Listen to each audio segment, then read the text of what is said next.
welcome to the one and only Team Zoo.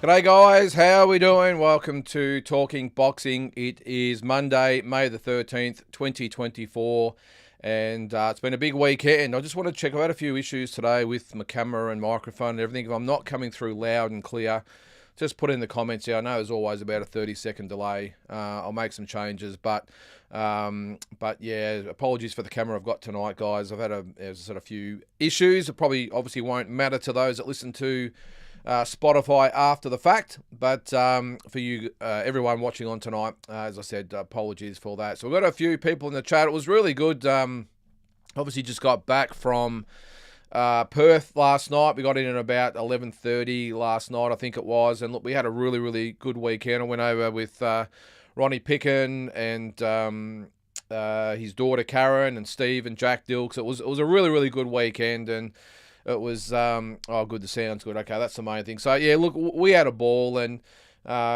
just getting away on these trips is always just a lot of fun, and, you know, not just being together, but, you just see, you catch up with so many people within the industry, and whether you know them or not, you introduce them, and, I mean, everyone gets along great. So it was good to go to the weigh-in and obviously the fights itself. But I know we've got a lot to unpack with the fight night, well, the fight day itself. So much drama yesterday, not so much in the main event. I think, Glenn, I'm just looking at your comment there. Sorry, Glenn. George was, I suppose there's no other way to put it. He was outclassed by Loma.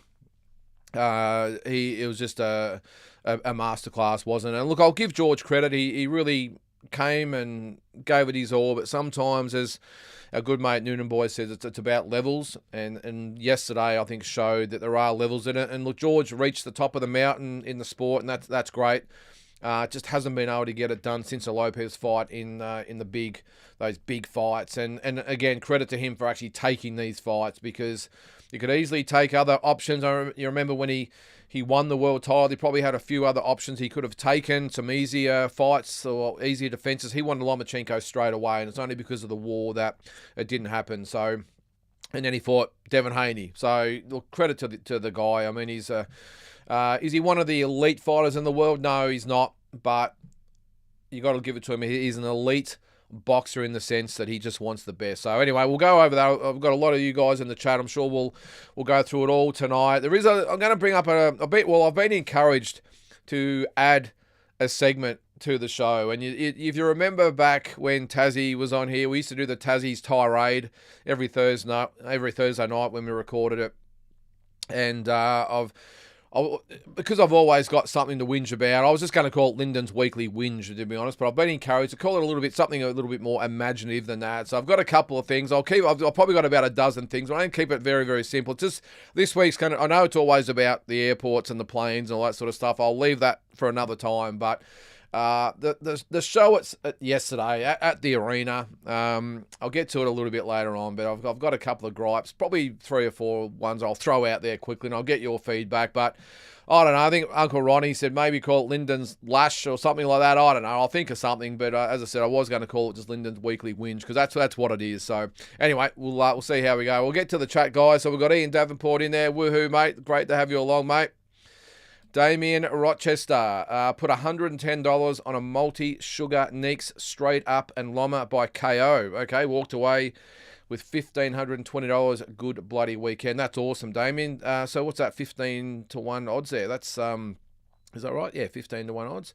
Great odds there, Damien. So good on, yeah, well, you almost lost it there, mate, because Neeks, I'm sure we've got a little bit to talk about with that as well. And I wonder how Lieutenant Dan woke up today, and he's actually on my list this week on my weekly whinge. I'm going to call it that till I think of something else, by the way. And it's got nothing to do with that fight, by the way, even though He probably deserves to be targeted. One thing I will say quickly on that before we move through the comments, just a couple of things. With the Lieutenant Dan thing, I did comment afterwards on my stories that I put up on Instagram that I didn't quite know what happened, whether it was his fault or he'd been given the wrong information or whatever it might have been. I think it's come to light today, and he did put it on his Facebook page that it was his fault and he owned it. And I do take my hat off to him for that. I really do. And I did have a little bit of compassion for him, a little bit of sympathy and everything. And look, Dan used to do a lot of my shows, so I know him well, and he is a good guy, and he does a good job. But he's on my hit list again. But I think what it boils down to is the fact that this is not just some show at a town hall. This is one of the biggest events we've ever had in Australia. This is pay-per-view. This is all over the world. World title fight, massive fight in the scheme of things, a lightweight division. You've got to get it right. You just have to get it right. There's no excuse. And I did see the scorecards that he was handed, and on the bottom, it's clearly said Johnson majority decision.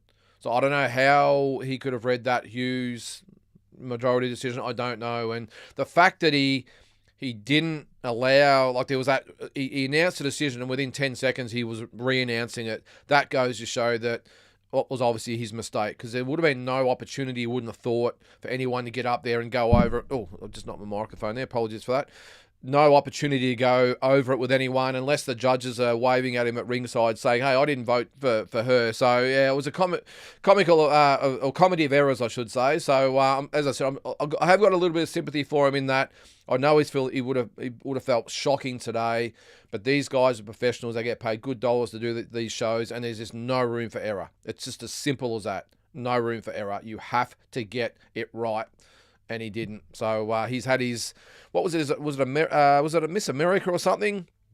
Whatever the hell it was over in the States, and they had to redo it. Oh, look, it must have been hard for him.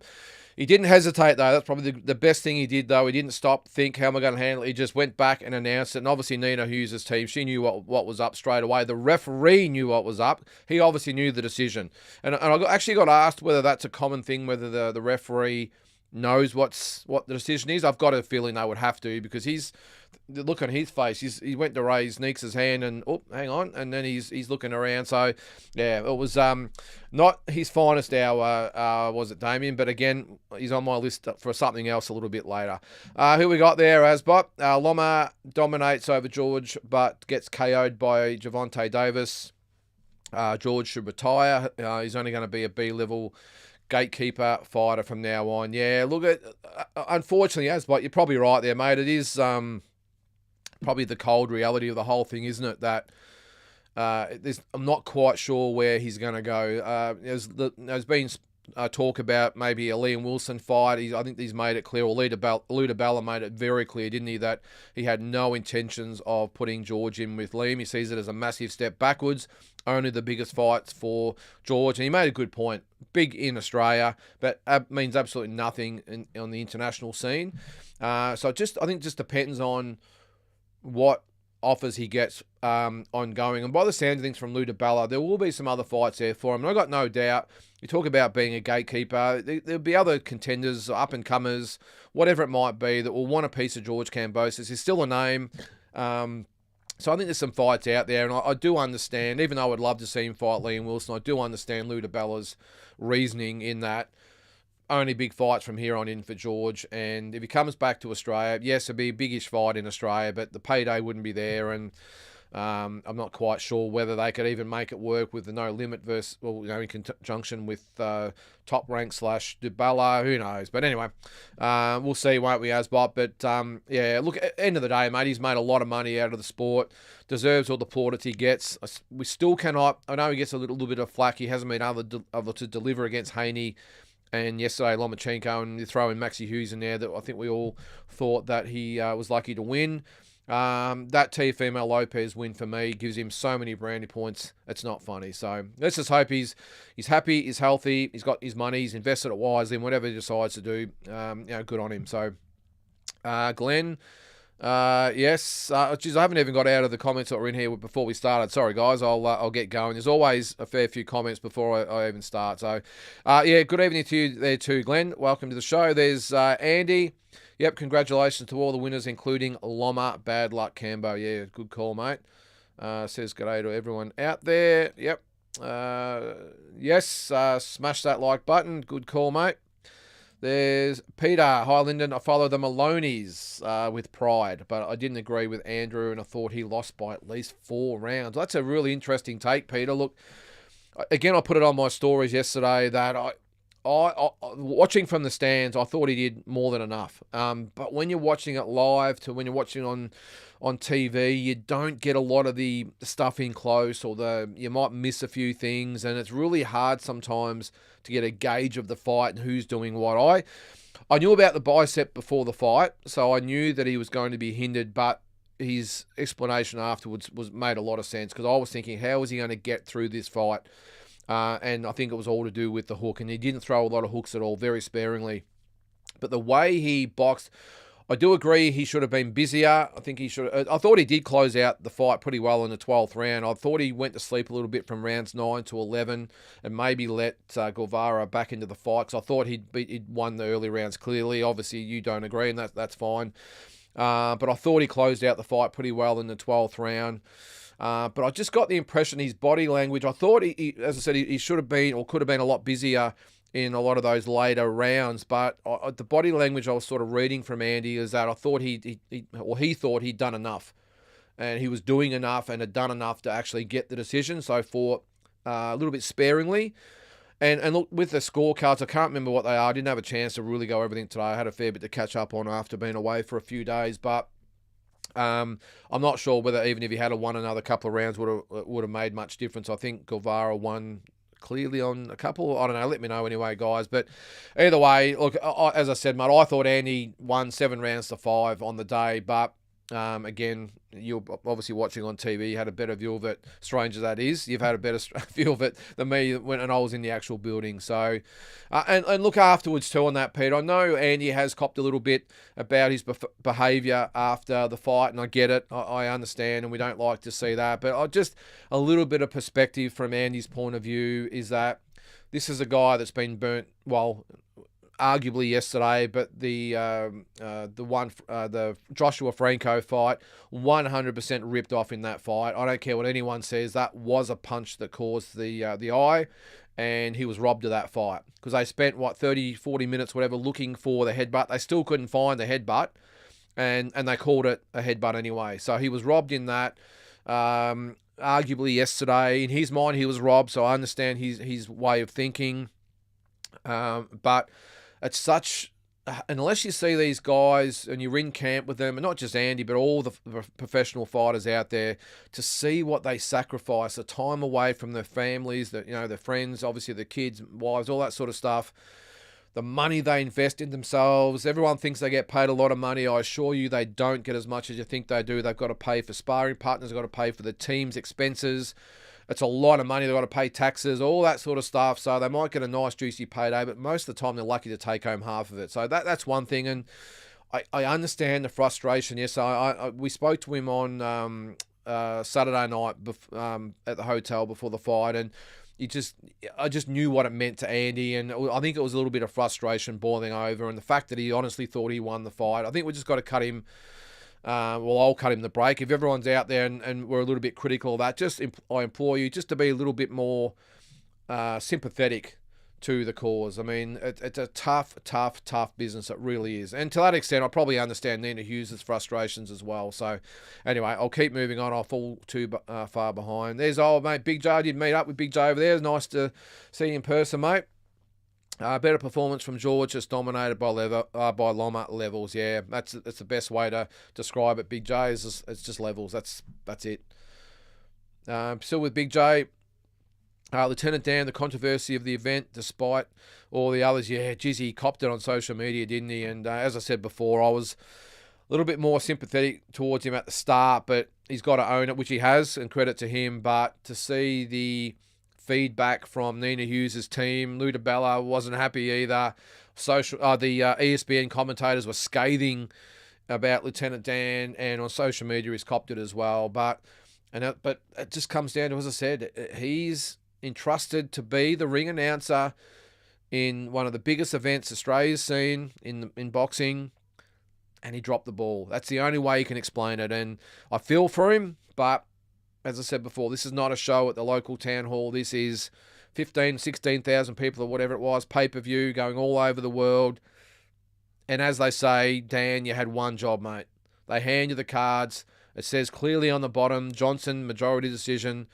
I don't know how you can stuff that up, but he managed to. So he'll probably lay low for a few days, Big J, but it'll be interesting to see whether he gets these gigs again. I'm not sure there's many options, to be honest, in Australia, Big J.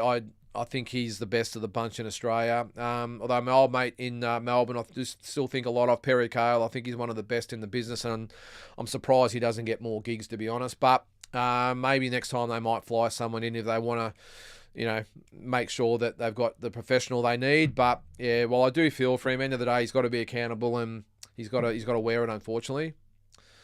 I was waiting for this one. Hey, mate, where's the video of the chump ducking me? We all need the video evidence of the gutless wonder running off like a little girl. This is a Jay, sorry. I always call him Jai. I'm sorry. It's Jay. I think it's Jay McAllister. Caught up with Jay over there. Really, really good fella. And I did get some footage. I've got it. Look, I had a bit of an incident this afternoon, guys, and I wasn't overly happy about it, as you can imagine. I had a lot of footage. I had a video ready to go. It was an hour-long video of the weekend, and I've accidentally deleted the videos, and I'm not sure I can get it back. And unfortunately, Big J, your videos are on there, so I'm not overly happy about it, as you can imagine. I had it ready to upload, and it actually uploaded in the middle of uploading. It said I'd run out of storage on my phone, because I did it on my phone, and so, of course, I've got to delete stuff out, and stupid me, I deleted most of the videos. Anyway, that's another story, but I'll see if I can dig it up, Big J. You got one more from you there, mate. Another horror week for Australian boxing. Well, we did win a world title, mate. Shanika Johnson won the title. Isn't it interesting now? We've got 2 world champions, and they're both female, so hopefully Jai Pattaya can turn the tide. Also happy that Big Daddy retired. No need for him to continue. Yeah, it was not a great way for Lucas Brown to end, wasn't it? And look, everyone does it for different reasons. I understand that. And he's a really, really good guy, Lucas Brown. He's very, very popular. And I think he's got everyone's admiration for what he's done in the ring. That fight yesterday, it just reeked of someone who was just doing it just for that one last payday. And I don't begrudge him for it. I'm sure it was a good payday. And if that's what he wanted, that's fine. But it just reeked of someone that hadn't prepared properly. I'm just being honest here. Hadn't prepared properly as it maybe has in the past. And it just looked like someone to me that was just in it for that one last payday. But all that said and done, I'm glad. I did see his video on Instagram yesterday. He got pretty emotional, which I understand, and I can, he put his heart out there for everyone, and it takes a lot of courage to do that. So I just wish him all the best in retirement. By looks, I think he has a really good gym over there in Perth. So all the best to Lucas Big Daddy Brown, the first Australian to ever win a version of the heavyweight title, and best of luck to him, whatever he does in the future. And I'm really happy that he's still in the boxing game. He's got his gym, and no doubt he'll probably do other stuff within the industry, and that's good, because when these boxers retire, the reason they keep coming back is they've really got nothing else to go to, and they miss the excitement and the adrenaline and all that sort of stuff. So I'm really glad that he's got something else to put all that energy into, and I'm sure he'll be fine. So yeah, Lucas Big Daddy Brown, all the best here, mate. Casper Munro Lynch, how you going, Casper? Top rank to give Keyshawn Davis to George after his next fight, or Raymond Moratalia? Well, they're the fights he'll get offered, Casper, no doubt about it. They're the fights he's probably going to have to take to maybe get another run at it. And I don't subscribe to people saying, oh, you lost to Lama, retire. Look, it's not like I know he got stopped, but it was mainly body shots. He didn't get beat up. He was outclassed. Yes, he did take some shots, but he wasn't smashed around. He's still relatively young in the scheme of boxing, so he's got some big fights out there if he wants those big fights I'm talking about. And these are the fights he's probably going to have to start with, Casper, the Keyshawn Davises and these sorts of guys. He's going to have to fight to have any chance at of getting another shot. But it's not like he was knocked out badly or really took a lot of punishment. So I still think he's got some fights in him. And again, I totally understand why he doesn't want to come back to the Australian scene. But again, it's up to him. Excuse me. It's up to him what he decides to do. So I'm sure he'll take a nice holiday back to Greece. I think he said he was going to. So I'm sure he'll be fine. All right, Mutsy, I thought Andrew won 7 rounds. Well, mate, this is the same card I had. I thought it was 7 rounds to 5 for Andrew Maloney. So, look, I was tempted to ring him or something today, but I think I'll give him a week or so just to digest it all. I'm sure he's not answering his phone. He doesn't want to hear from anyone, and I get it. Yeah, he'll be back. He'll be back. I don't think he'll retire. I think his opponent offered him the rematch, so I think that's what he'll take. Peter again, the only boxer that can salvage Australian boxing is Opatai. Well, it's an interesting one, Peter. I would have thought that Tim Tszyu would have been right in there. I mean, it's a tough fight for Tim in August against Virgil Ortiz, but I would have thought that, well, Tim, and I know George definitely disagrees, Tim is still the biggest name in Australian boxing. I think it's undisputed. And unfortunately, Jai's not that guy. As far as the world scene goes, absolutely, Jai's obviously a massive name, but you were talking about salvaging boxing in Australia or just Australian boxing in general. Yeah, Jai's definitely there, but I think Tim Tszyu is the other one. I think those two definitely can be the ones to kick it off. Obviously, now we've got Sky Nicholson and Shanika Johnson in the females who are going to do their thing for the female side of things. And then we've still got the Maloney boys there, Sam Goodman, Liam Wilson, on the peripheral there. So, we'll just see. And I know Jason did tell me the other day that he was very well received in Japan. Couldn't go anywhere with sort of being mobbed by people. And that's awesome. He fully deserves it. It's just a shame. He can walk down the street in Australia and no one notices him, and in Japan he can't go anywhere without getting sort of handed for autographs and photos. So he did say that maybe there might be the potential for some more Japanese fights, and there's some fights out there for him over there. Obviously Junior in a way, maybe Nakatani, who knows? But I think Jason's super keen to get back, and I've got a feeling that Andrew will be looking to get back as well. And who knows with Liam? We've got Sam Goodman, of course. So, yeah, I don't think it's all... and Liam Paro, of course, coming up as well. So it's not all doom and gloom, I don't think, Peter. But we haven't had the best start to 2024, have we? All right, Glenn, what have we got there? Actually, I'll go back to David in a sec there. My take on the Sunday card, Maloney didn't get robbed. It was a close fight. Yep, Sean Porter can't score a fight to save his life. Well, he had it 10 rounds to 2, which is ridiculous, and I'm the biggest Maloney fan out there, but it certainly wasn't 10 rounds to 2. Well, Andy thought it was, but sorry, Andy, I think it was a little bit closer than that. Dan made a mistake, and Loma still got it, yeah.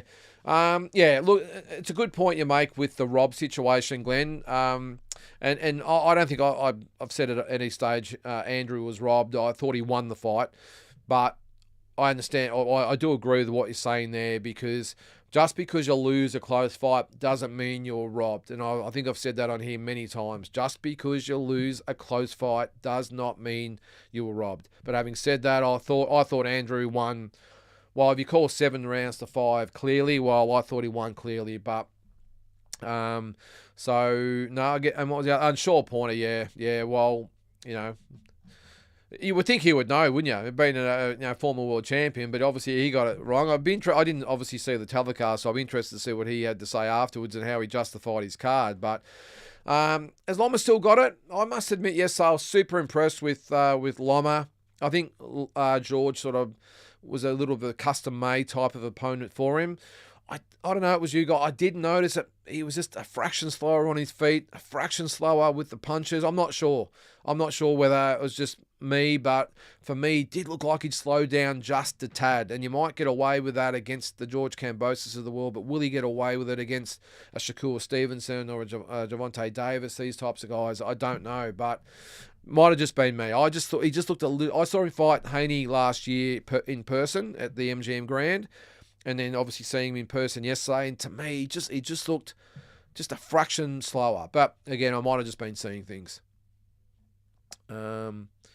Yeah, Mutty, Loma did put on a masterclass, didn't he? He really did. Oh, everything aside, I thought George did okay early. I thought George probably the first 4 or 5 rounds was competitive, maybe won a round here or there, but then, as they say, the cream rises, and Loma, he did put on a masterclass after that, mate. He was super impressive and just did what he had to do. And look, the George fans out there probably won't like me to say this, but I still don't think Loma really got out of second or third gear, to be honest. I think he still had a couple of gears to go after that. I think he just knew that he probably had George's measure after about 5 rounds, and then just did what he had to do for the rest of the fight. He was winning the rounds clearly, didn't want to take any risks, and then, of course, opened up in the 11th round and put an end to it. There's Batman. How are you there, mate? Welcome to the show.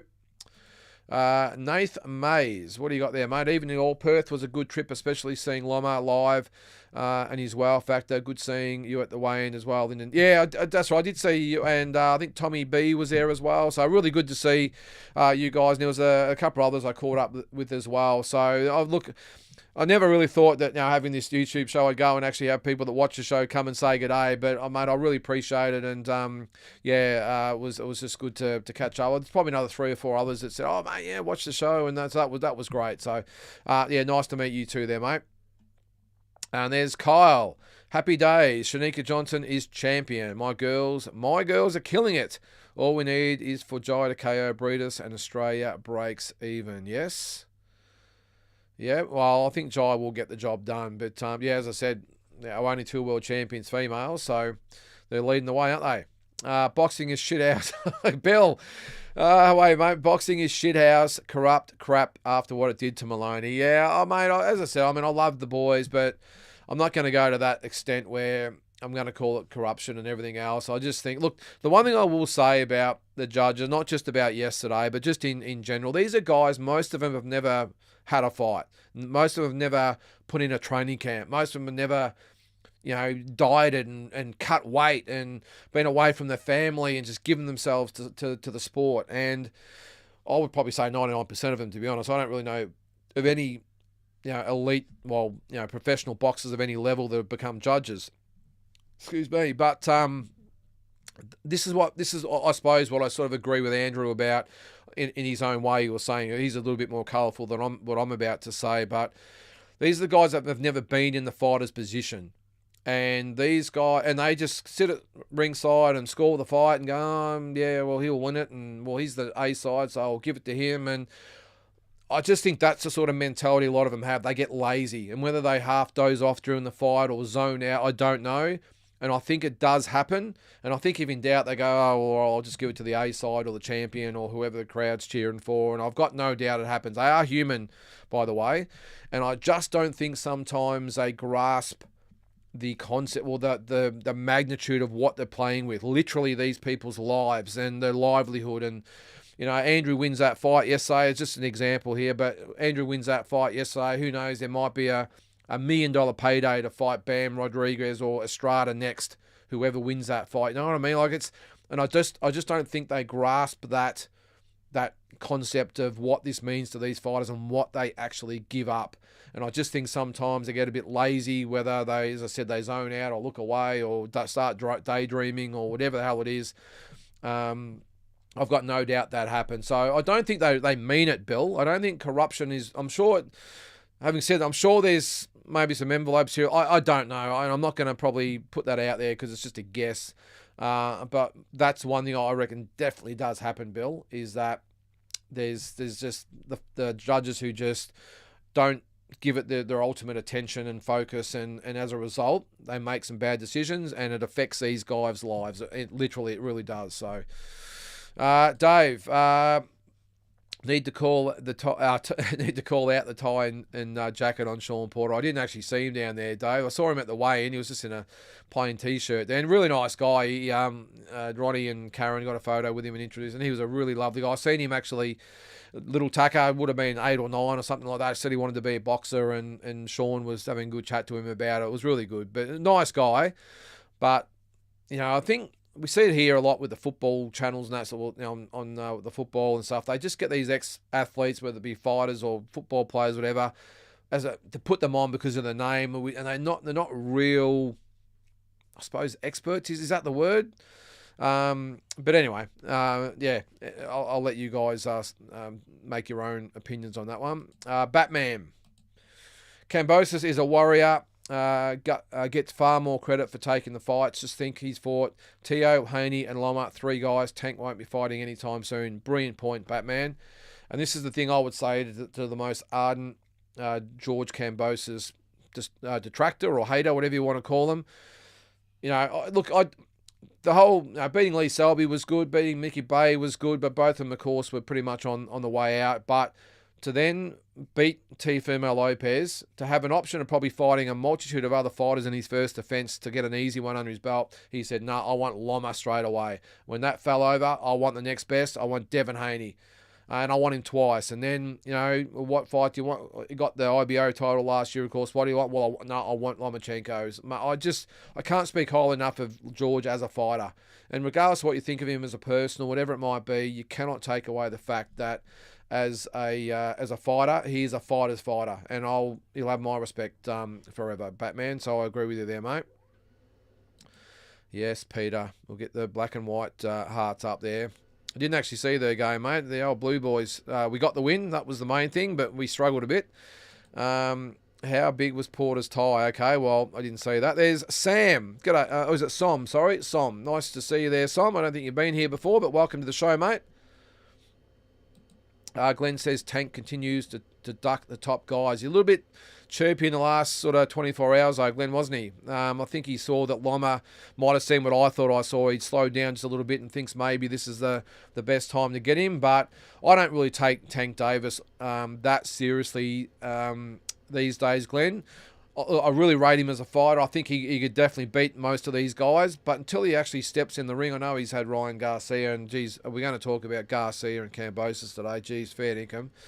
I just couldn't believe what I saw. But anyway, I'm sure someone will bring it up. But, yeah, until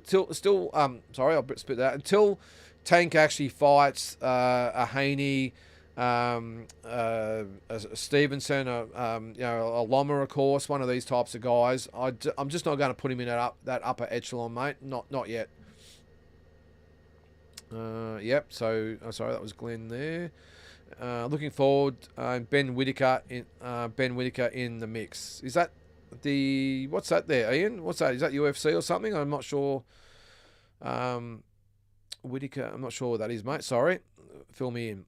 It's Tommy B. How you going there, Tommy? I did catch up you on the weekend. G'day, everyone. Tough weekend for a few Aussies, especially Andy.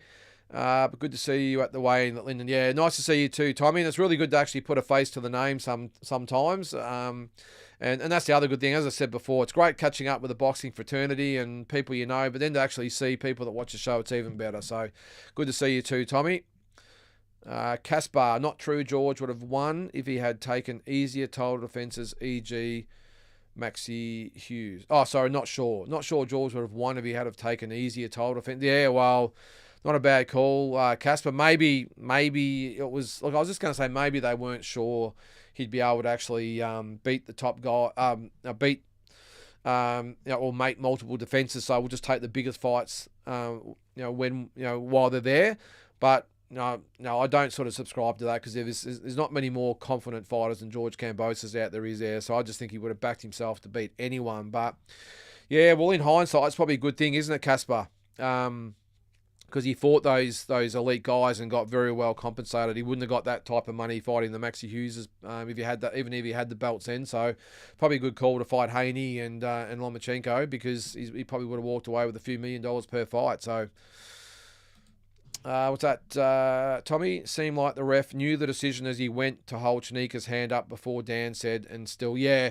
Well, I was a bit dubious whether that was the case, Tommy, but I have sort of looked into it today, and that is the case. The referee apparently does get the call that it's red or blue corner, because I had a couple of people say, geez, should the referee know what was going on? He definitely went to raise Shanika's hand.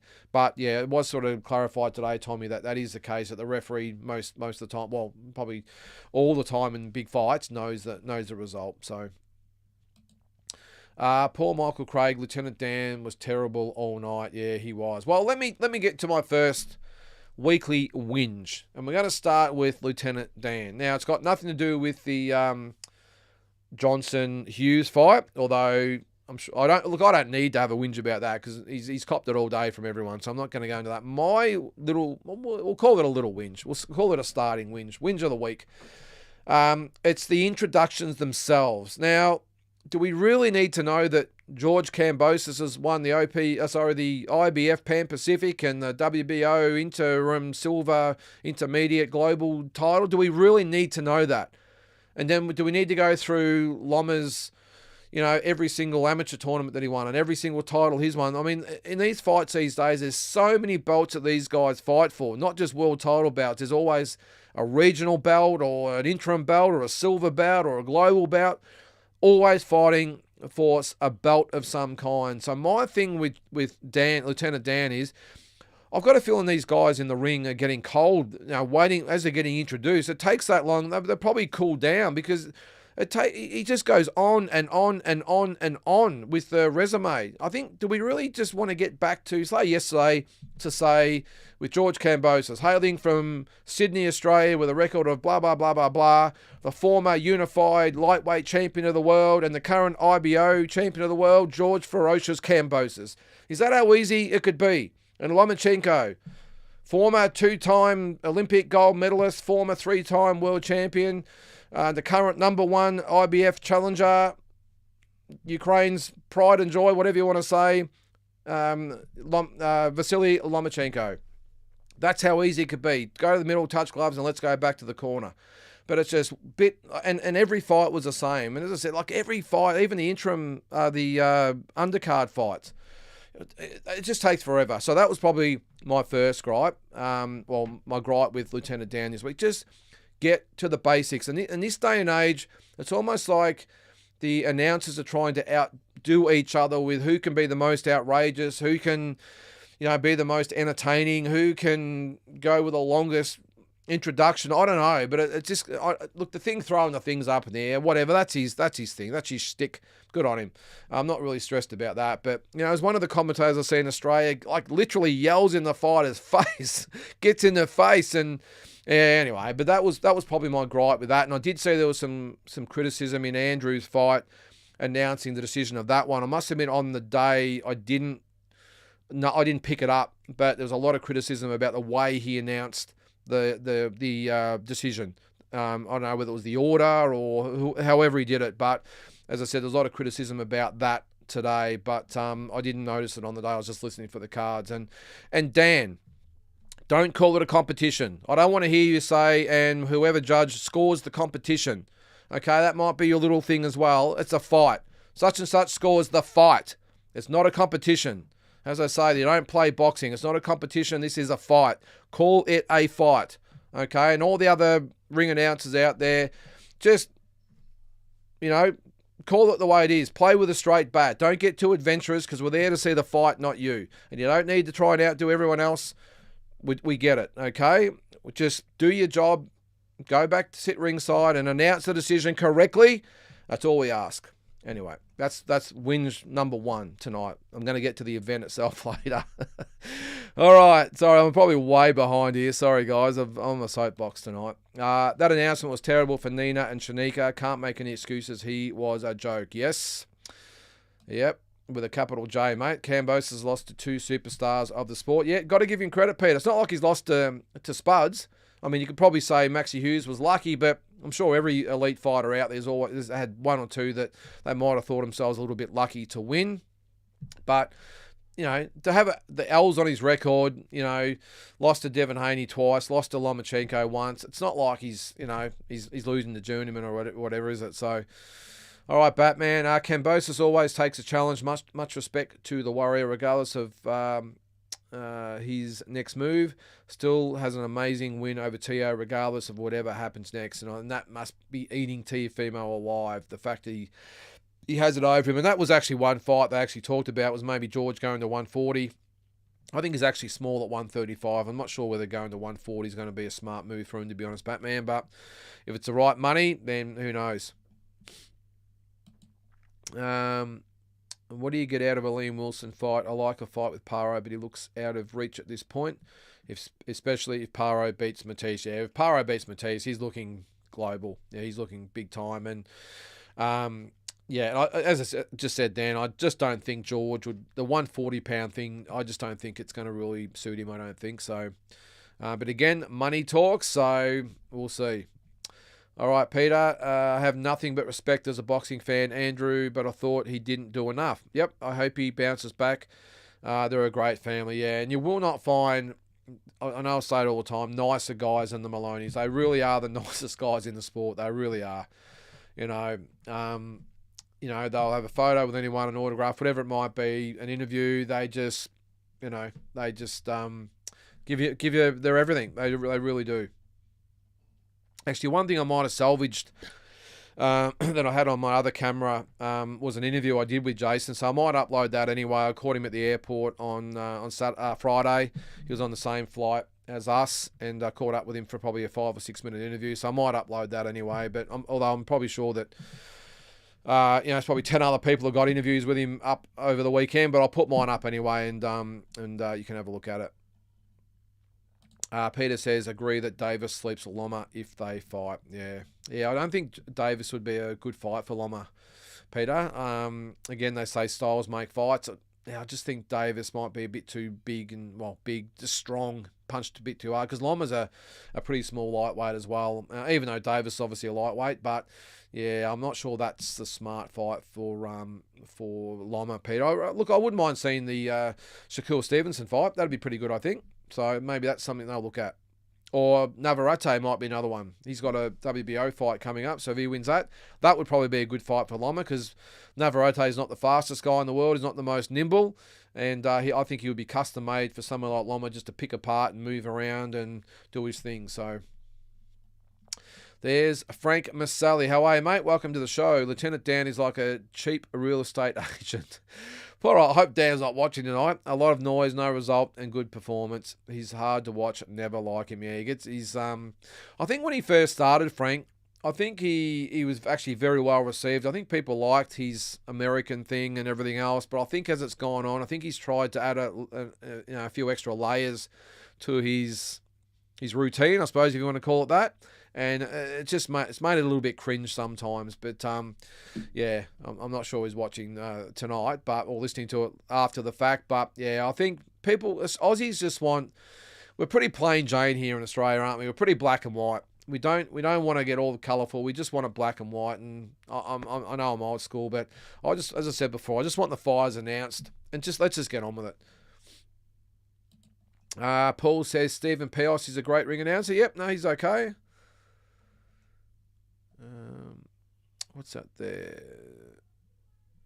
Isn't Johnson Kiwi? Yes, she actually is. She's born in New Zealand, Peter. So it's a little bit of another fail-up situation. And I have noticed in the last year or two, she has embraced the New Zealand thing more. I think did she have a New Zealand flag or Maori flag or something there? And before that, I didn't know she was a Kiwi. She was from Queensland. But I think she has embraced the whole New Zealand thing, as I said, in the last couple of years. So do we have to cut her loose and like we did with Farlap and say, well, she's a Kiwi? I don't know. Look, she's lived in Australia her whole life, or most of her life, sorry, not all her life. But yeah, we'll sort of claim her, Peter. I couldn't believe what Gallen did to Brown. Yeah, yep. And then obviously yesterday, is it Ihio or Ihio? Either way, he did a number on Brown, didn't he? All right, Tommy B. Huge respect to Lucas Brown. I don't think what he's done gets celebrated enough. Starting boxing in his 30s, yeah, it's a good point there. Then going to Russia, getting knocked down, then getting up to become world champion. Yeah, that was a massive upset, wasn't it?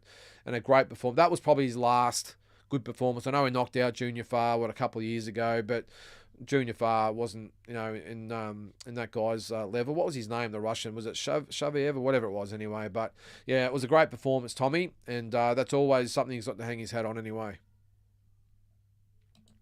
Ryan Hong, how you going, Ryan? Do you think Obatiah stops Breedis? No.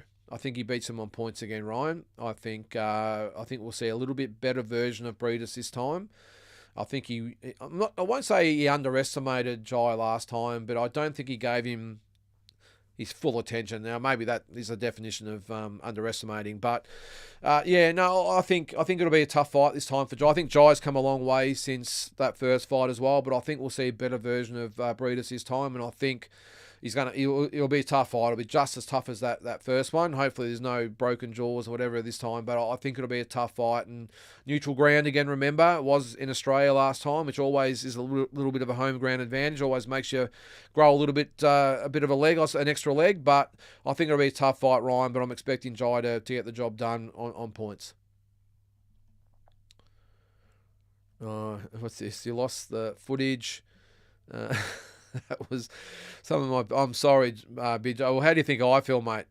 A lot of hard work went into that, and it was an hour-long video I put together, and I've lost most of the footage. So anyway, I'm not talking about it, mate. Wasn't overly happy, as you can imagine. All right, watch Lucas Brown's emotional goodbye. Yeah, on Instagram, a very long and productive career, but he needs to get his boys in the ring. They look like beasts. It's all about the next generation. Now, I didn't see them. That's his sons, is it? Yeah, I didn't see that, Kyle. But what's that there? I gave him $1. Hey guys, hey to you, dollar. All right, Damien, yeah, that ring announcer got killed on all the boxing podcasts today. And why does he look exactly like John Taffer from Bar Rescue? He actually does look a bit like John Taffer, doesn't he? Andrew, first close decision ever to go against an Aussie in Australia. It was amazing. No, I don't think so, Andrew. I think, I'm just trying to think. No, it does happen. It does happen. But like anywhere, mate, I mean, anywhere overseas, America aside, I think if you fight, say, an Englishman in England or a Japanese fighter in Japan, you're always up against it. So it's no different here in Australia. But I'm just trying to think. There was one recently. I just can't remember what it was. But yeah, it doesn't happen often, Andrew. But as I said, that's the same all over the world, not just Australia. Lynden, if you rewatch it, Maloney, 8-4, easy win. Okay, I'll watch it. As I said, mate, I haven't seen any of it. A couple of highlights at the airport I watched. That was about it. So I will rewatch it back. Yeah, Andrew, big up to Lucas, Big Daddy Brown. Damien, did you say you promoted boxing events? I used to, Damien. Yeah, when COVID came in, I did 20 odd shows. And when COVID came in, I just never went back. It was just, it was just no need to. But yeah, promoted a lot of the good Aussie fighters, mate. Promoted both Maloney boys, promoted Tim Zhu, Jai Pataya, Michael Zerafa, co-promoter of Horn and Zerafa. That was probably the biggest show I've done. But yeah, Jai Pataya, Brock Jarvis, the head splitter, Liam Wilson. So most of the good guys out there, Damien, Shannon O'Connell, Neeks Johnson, promoted all those fighters. And but yeah, I don't miss it at all, Damien. Before you ask, I do not miss it at all. It's a tough gig. What's that, Kyle? With Dempsey and McKean seemingly let go from Matchroom, could we see him versus Joseph Goodall? And if so, would that be Premier Boxing Series or No Limit? I heard a bit of a rumour on the weekend, Kyle, that there could be a big fight with Dempsey and McKean against another Aussie in the works. I'm not going to say now because it was in just a private conversation, but there's a couple of the top heavyweights in Australia that Dempsey might be getting in with soon. So I'm not quite sure about the Premier Boxing Series or No Limit. It probably depends what agreement they all come to. I'm not sure, but but just keep a look out for that because it could be an announcement soon regarding Dempsey McKean, mate. Jack, that's one hell of. Oh yeah, the sign. Yep, that was an early birthday present from my lovely wife Tara. She put it up today, so. Yeah, it actually looks a lot better in person than what it does on the screen. But yeah, it's pretty cool, eh? So I've officially hit the big time, haven't I? I got my own neon sign up there. So, yep. So that's it. So just on the way up, Jack. The only way is up, as they say. Batman. I do like Tank. Obviously, he's a beast, but he's 10,000. What's that? 10,000-0 in fantasy fights and 0-0 in unifications. Time for him to get moving. Well, he has to, mate. Was he 30, 31? So I think he's let the best years go, Batman. The fact he hasn't fought since, was it April last year? At this stage of your career, you've got to be more active. There's plenty of great fights out there for him. So, and this Frank Martin, I mean, Frank's okay, but it's not a Shakur Stevenson or a Haney or a Lopez or whatever. So, I mean, for me, the fight I'd love to see is Tank against Loma or Stevenson. They're probably the two I would like to see, but I've got a feeling Loma might fight Stevenson.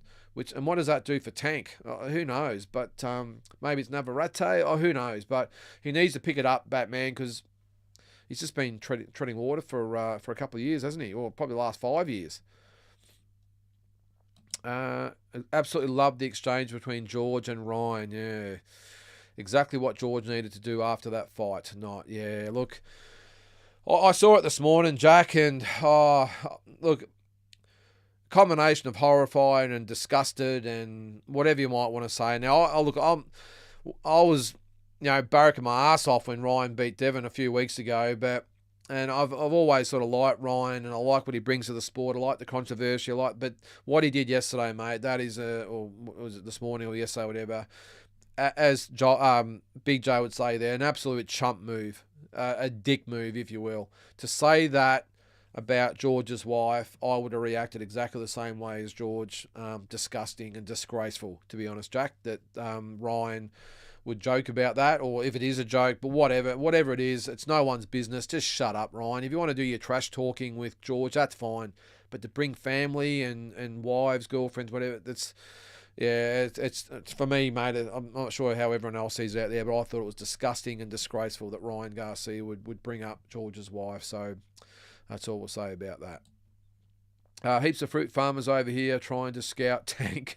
Best cherry picker going around. Well, he's getting that reputation, isn't he, Mutsy? Certainly is. So, okay. Thanks, Batman. Ben Whittaker, UK silver medalist. Okay. Oh, yes. Now I know the one you're talking about. Yep. No, yes, that's the showboater. Yep. But disappointed in his last performance. Should be getting regional level guys out in better fashion, but it's good. Yeah, now I know the one you're talking about. Batman. Yep. Yeah. Now he won the. Yeah, I did see him win the silver medal at the Olympics. I watched him fight as a pro, and mate, anyone that's just a novice fighter or whatever it might be, to be out there carrying on the lot like he did, deserves to get knocked out, mate. You got to do your apprenticeship, don't you, and pay your dues. I know it's in this day and age with the way with social media and all this stuff going on, I sort of understand it, but I'll never respect a young kid like that carrying on like he does. It's ridiculous. All right, the whinge of the week, brought to you by 4 Points and Ron Picken. What do you reckon of that name, guys? The whinge of the week. I'll get to my fight day whinge soon. I'll get through a few more comments. Does anyone remember Ray Connolly, who used to be the ring announcer for the Fenwick fights? Best I've seen. Yeah, he was awesome, David. However, I will say towards the end, when he first started with Fenwick, of course, and doing his shows, and of course then there was Harding and Zoo and everyone else, Justin Rouse, all the New South Wales sort of guys. He was awesome, but I must admit, after a while, he started to probably try and add a few layers to his repertoire as well, and he would go on. You remember he had all I wouldn't even call it a nickname, but he would say, I can't even remember. I won't even try and attempt it because I'll just stuff it up. But he used to go on these long-winded introductions of the fighters. He was great, David. He was the best in my opinion. I'm with you. But he wasn't a boxing person, I don't think. I think they sort of Ray Morty might have known him through Bill Morty might have known him from somewhere else in another industry and got him into the boxing scene. And he was awesome, David. But yeah, as I said, even he was guilty toward the end of just maybe putting a little bit too much mayo on it at the end. But no, he was great, mate. Did I miss one from you, Bill? No, Ronnie. See you in the there you are in the comments there. What's that? Heard today. Hang on, I don't think I missed one there. Sorry, guys. I'll go back. Oh, yep, there it is. Bit disappointed, Jackie boy. Lynden hasn't gone with the Lynden's lash. Great to see you and Dad on the weekend. Yeah, it was great to catch up, guys. All right, I'll keep going down there. Vivian Ruiz just signed with Luda Bella. I sense a title shot coming. Yeah, I did hear that, Kyle. I did hear she's very, very close. So, done a great job. I think she took up boxing late in her life, if you can call. She's probably in her 30s or early 30s, late 20s, whatever it is. But Ben Subup done a great job with her so far. So. Apparently, Bob Arum wants Inoue to fight TJ Doheny next. No. He may lose at least one of his titles, which could set up a fight with Goodman and whatever his name is, the Russian. I'm not even going to attempt that. I can never pronounce it. I can hardly pronounce my own name, let alone a surname with about 20 letters in it. I would be staggered if that's the case, Kyle. I mean, Sam Goodman played with TJ Doheny. I know There's lots of other circumstances in there, but no, I'd be very, very surprised if it's TJ Doney. I know he's had a couple of wins since he lost to Sam Goodman, has Doney, but yeah, I would think it's going to be Sam Goodman, Kyle, but I suppose we'll see. It's all political, isn't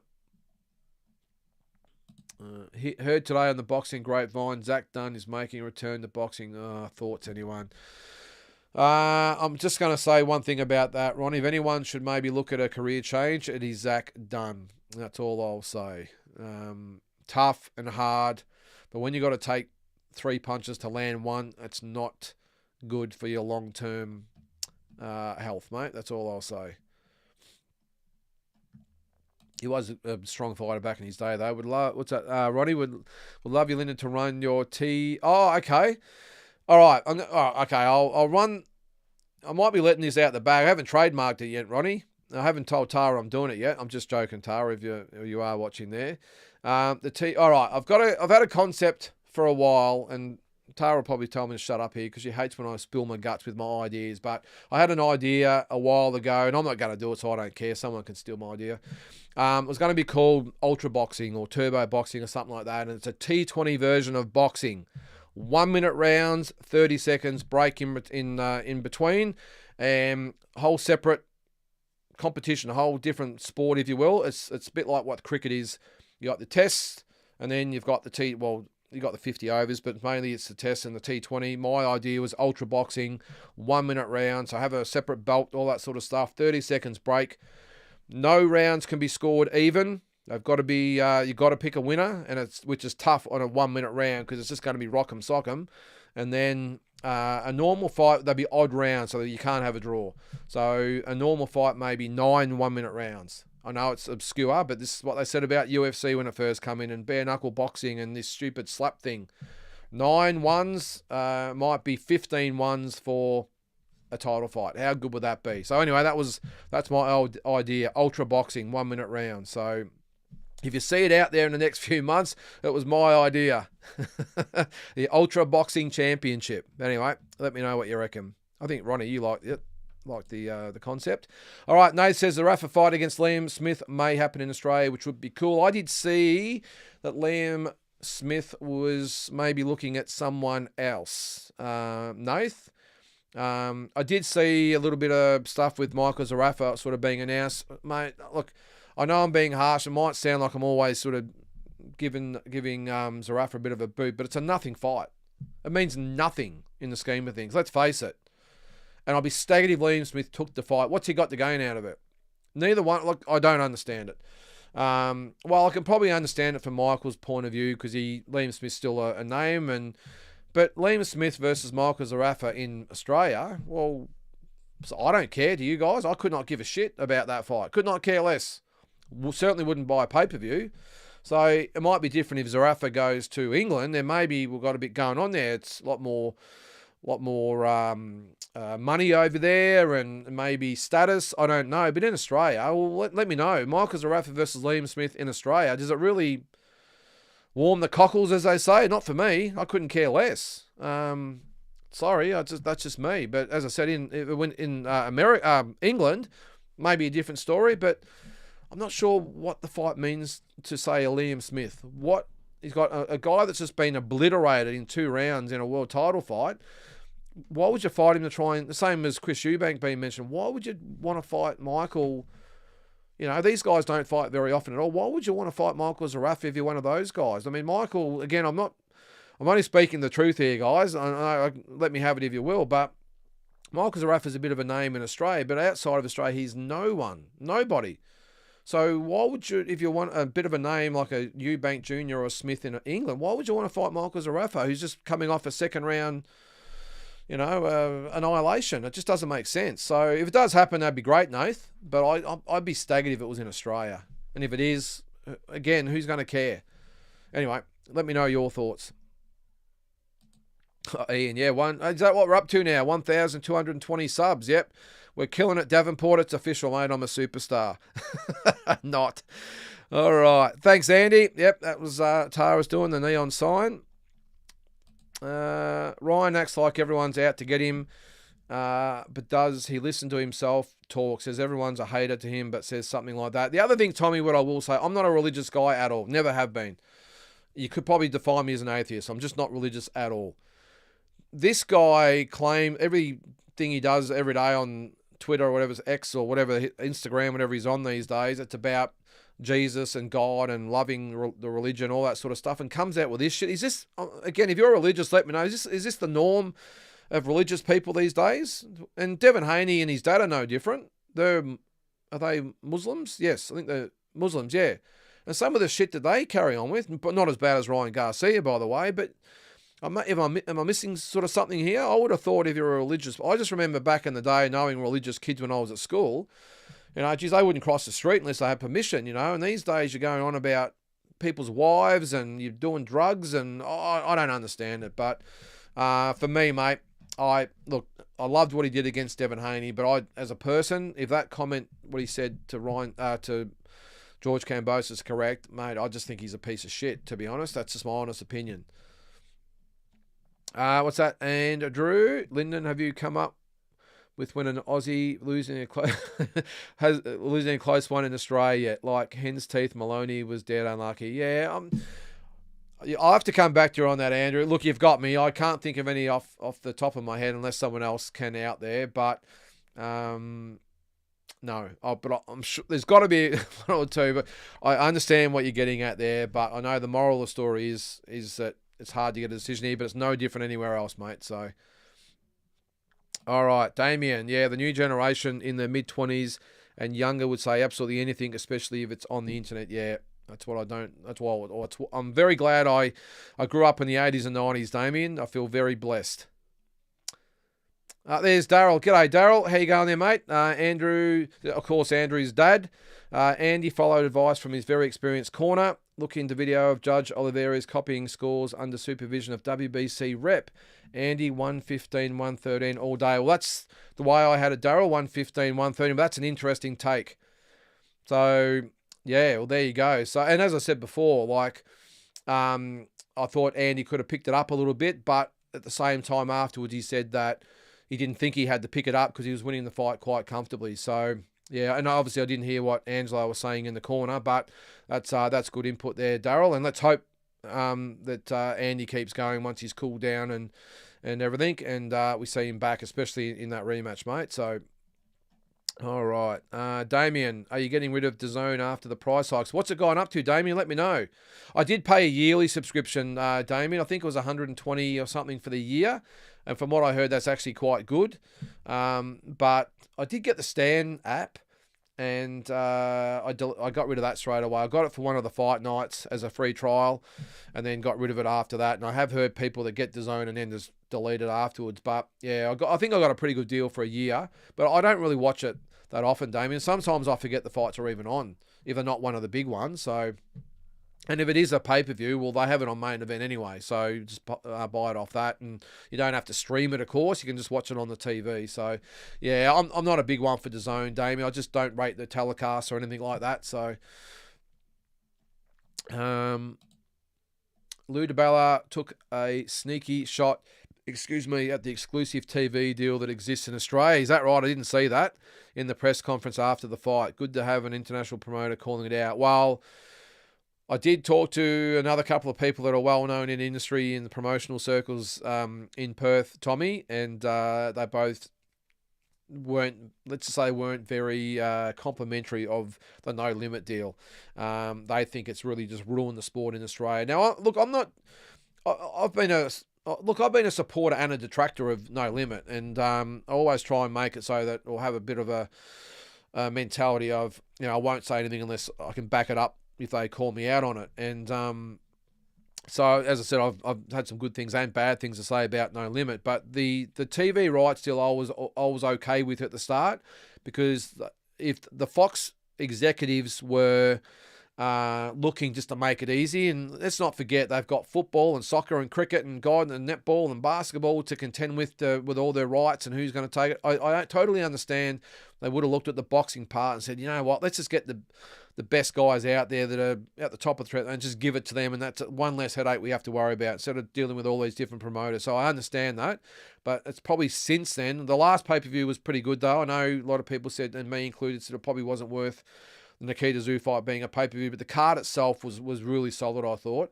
But before that, I've just thought the events have been really a bit ho-hum, if you ask me. And that was my worry. Once they got exclusivity, would the quality drop off? And I think it did. Having said that now, though, you've got obviously Ace Boxing with the Premier Boxing Series, and you've got Tasman Fighters with DAZN as well. So that will hopefully just get them into gear a little bit more, start signing a lot of these young up-and-coming fighters, and we've got some good quality content going forward. Because if they don't, when you think about it, another couple of years, whatever it is, when the contract expires, you know, they'll lose it to someone else. So they've got to pick their socks up or risk losing the whole contract. Ryan is a moron, says Andy.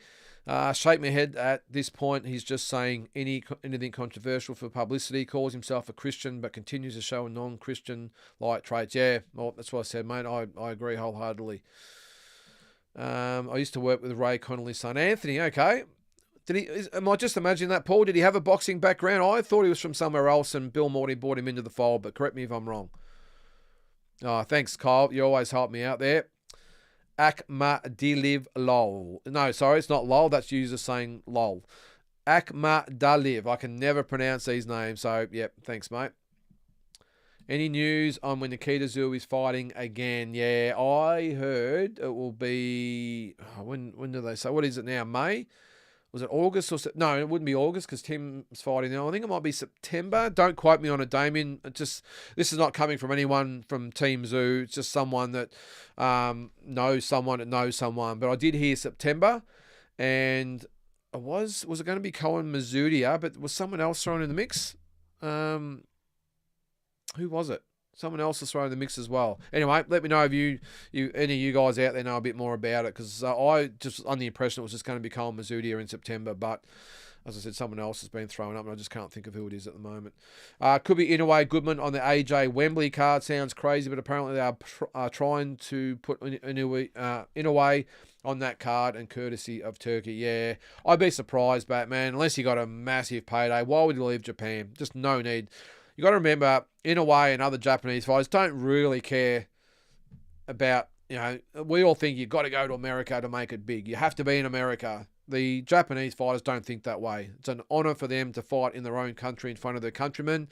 They obviously get well paid. When you're getting 55,000 people to an event, you can afford to fork out some coins. So I'd be surprised at that, unless there's some massive money there, Batman, but would be great. And maybe in a way says, look, I know he has fought outside Japan numerous times, but he might just say, okay, I'd love to test the waters and go and fight in Japan in front of the English fans. So that might be he might decide.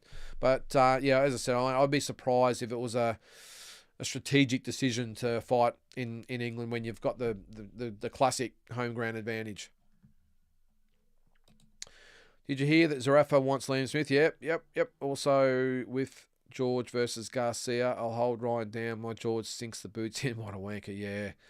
Whatever credits he had, Ryan Garcia, look, I'm just talking for me, he just lost the whole lot. I just cannot believe he would bring someone's wife into it with a shit remark like that. And I've seen George's wife at the events, and she's the quietest, gentlest. I've said hello to her a couple of times. She always looks after the kids. She stands in the corner. You wouldn't even know that she's with George. She's, I think yesterday at the fights, the kids weren't there, and I think I did see her do the arrival thing, and she actually was dressed in a dress and everything else. But from all the other times I've seen her, she's just been inconspicuous in the corner, no fuss. Yeah, it's just a really nice lady, she seems. So to bring her into it is just disgraceful, Big J. Any updates on Isaac Harmon? Is it really worth it for him coming back? He'll be back, Asbot. 100% he'll be back. He won't let it discourage him. And look, he gets some credit as well. Look, I love the head splitter. what he brings to the Aussie boxing scene. Is he world class? I don't think so. I think that's been proven so far. That is. But one thing about him, he always goes back to the drawing board. He always tries to improve himself. He always works on what he's doing. And I've said here a few times, I would love to see him get some outside help in camp when he's fighting. I know he's got Blair Studley, who's a great guy, but more of an MMA trainer. And he's obviously got his own way of doing things, but it's just a consultant to bring into the mix in his camp, just to help with his technique and a few other bits and pieces that he might not. Someone from Blair who's not from a traditional boxing background could just maybe doesn't see, could bring in and just have a different set of eyes on him. But so far, mate, yeah, I think he will definitely be back, and or I can almost guarantee he'll be back. But I myself personally maybe just don't think he's at that top 15 to 20 in the world level. I think he's more that that regional part, so outside of Australia, but the more the Pan Pacific, or whatever they call it, the Oceania, just not the world scene. So hopefully he's back. Those are great guys, great for the sport, and no matter what happens, I can't wait to see him back. He always brings entertainment, and that's what we want. And the pre-fight build-ups, you just cannot get a better one. That's why I'd love to see, say, maybe him and Joel Camilleri fight. I think the build-up would be great. June 19th, I believe, is No Limit's next card. Nikita should be on it, and I'm hoping for Wilson versus Coolwell.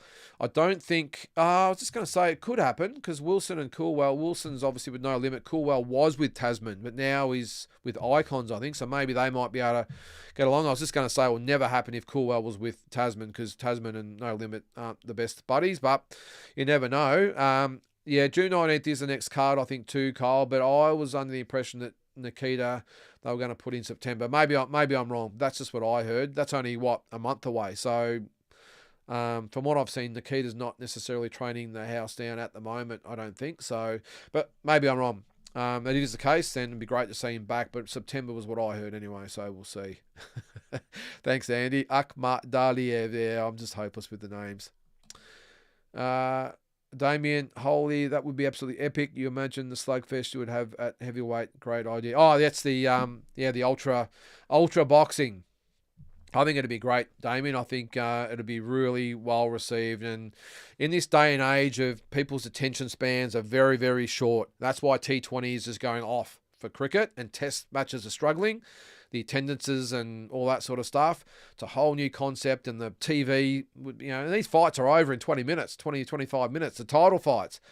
15 for a title fight. That is 15 one-minute rounds. How cool will that be? With 30 seconds in between, that is it. It'd be pretty cool. Anyway, it's out the bag now, though, Damien. Someone will probably go with it. And if they do, good luck to them, I suppose. I might have to trademark it tomorrow. Ultra Boxing. The Ultra Boxing Championship. Do you think he would, Batman? He's not the biggest puncher out there. It says here Liam Smith would hurt Zerafa. I think he would beat him conclusively. Not sure he would hurt him. Well, he might. I don't think Liam Smith's a big enough puncher to hurt Michael. And it's what Michael turns up as well. And I know it was a little bit harsh, but after the American fight, I did say Michael's just one of those guys. Is he one of those fighters that's a little bit like in Australia, fights like Tarzan, and when he gets out of Australia, fights like Jane. That's the only thing I can, because he looks, that last fight, I know Lara was a very, very good fighter, of course. One of, just well, I won't say he's a superstar, but a very, very, very good fighter.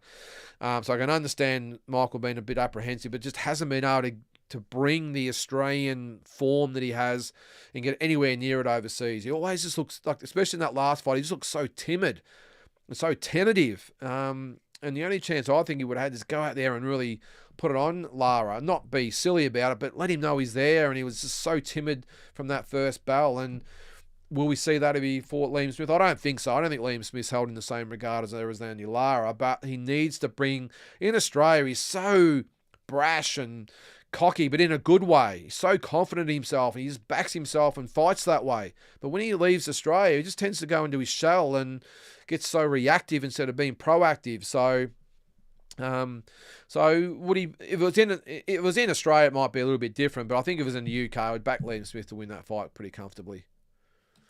I love the Fred Brophy's 10 idea turned into reality. Is that what it was? The 1 minute round? Is that what he did? I hear so much about Fred Brophy's tents. That would have been awesome to see that. What's that, Andy? Ultimate Boxing Championship. Interesting. Yeah, the UBC. I know it's a little bit of a rip-off, which is why I maybe said Ultra Boxing Championship. But either way, I just think it'll be just a whole new spin on the sport, Andy. And in this day and age, when you think about it, the TV networks and just people out there in general are just looking for something a little bit different, which is probably why the bare knuckle things sort of got a bit of traction. The stupid slapping things probably got a bit of traction. And UFC, more than anything, come in right at the right time and just went bang. And I just think people these days are just looking for something just a little bit different. And I just think the ultra boxing, Andy, would attract maybe some of that UFC crowd that we don't currently get, and that real casual fan that, because yesterday, say, Andrew's fight with Guevara wasn't the most exciting fight. I loved it because it was so technical and you could see both of them trying to test each other and place the traps. But for the casual fan, I could understand them going, well, this is not really exciting. But the ultra boxing would be, I think, massive. And it was the same last year with Loma and Haney. I looked at that fight and had a lot of people say, geez, it wasn't the most exciting fight, the casual ones, but I loved seeing these two absolute chess masters go at it. It was awesome. So those fans, I think, would love the Ultimate Boxing or Ultra Boxing Championship, Andy. So Batman says, agreed, Liam Smith would gain nothing from that fight at all. Easy win, but still, yeah. I know it always seems I'm coming down on Michael, but I'm just telling it the way it is. It's one thing to jump on Instagram, whatever it might be, and saying you're going to do this and going to do that, and you've got this lined up and that lined up. But does it have any substance? I just don't know. I don't know. Look, if he gets the fight, I'll obviously being an Aussie, I'll hope he wins. But yeah, I don't know. I'm probably a little bit over the whole show, I think, of Michael. He just needs to get his mojo back, and I just want to see him perform outside of Australia against an elite opponent. What's that there? Bacon and eggs. What's that? Main event says the Fury Usyk fight is only for commercial use and not for residential use. Is that right? No, I think I've booked it. Hang on, let me have a look. So it's not for home. Let me have a look while we're going there, because I have booked it. I thought I booked it on main event. Maybe I booked it on DAZN. Hang on a sec. Whoa, good call. But do I call you bacon or do I call you eggs? You're right. It's not on. It is not on normal main event. So if you want it, you've got to go to DAZN. Let me have a quick look at DAZN and see if it's on. That is crazy. Bacon or eggs, whatever you want to. I've got my VPN on, sorry, I can't look. But actually, I did see it the other day. Well, that is amazing, mate. I didn't know that. So the Fury and Usyk fight is just for commercial use. That is just bizarre. Absolutely bizarre. Zerafa, a stay busy fight for Liam Smith, maybe. That's all it'd be, Andy, if you ask me. And I was just going to say, I'm not sure whether Liam Smith is with PBC.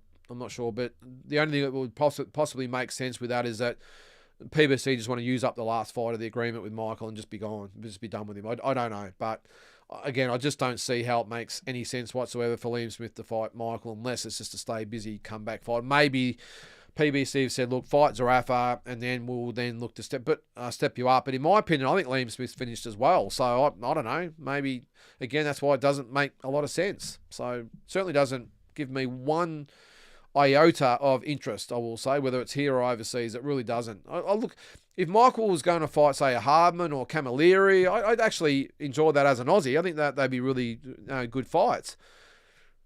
Or Nikita, that's probably another one they could probably get. That's probably the one fight I would probably suggest.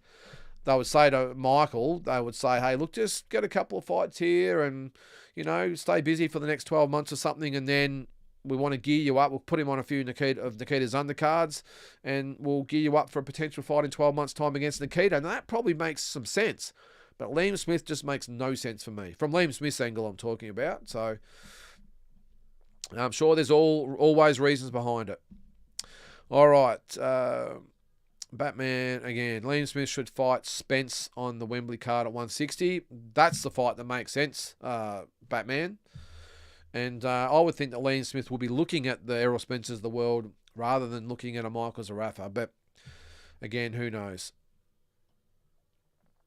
Have you ever thought about a meet-up at a local boxing event in Melbourne and getting a table? That's not a bad idea, Damien. You mean at a fight night, getting a table?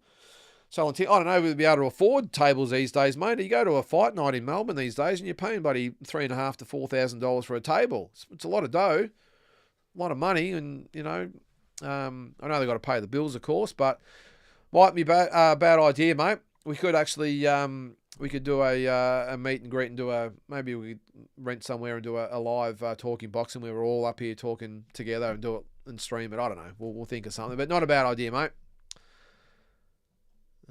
Ronnie. All right, Ronnie, what do you got there, mate? Good to see you've worked out how to comment tonight, mate. You've hit the button properly. You haven't got the fat fingers happening. Show my age here, folks, but the great Ron Casey from Melbourne was the ultimate boxing announcer. Very good call, Ronnie. And commentator, because he had a passion for boxing and a great, great man. More known for the AFL or VFL it was back then, Australian Rules Footy.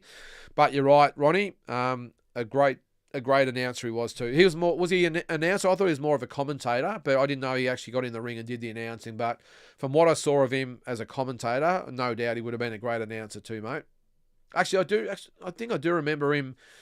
Was it, he got Bobby Skilton up at one of the fight nights once and he had the two black eyes. I'm pretty sure he was the announcer that night. So, all right, Damien. I got DAZN last year for $75 a year. Okay, then it went to $139. Okay, that must have been what I paid. I agree. It keeps pausing and has the worst damn commentary.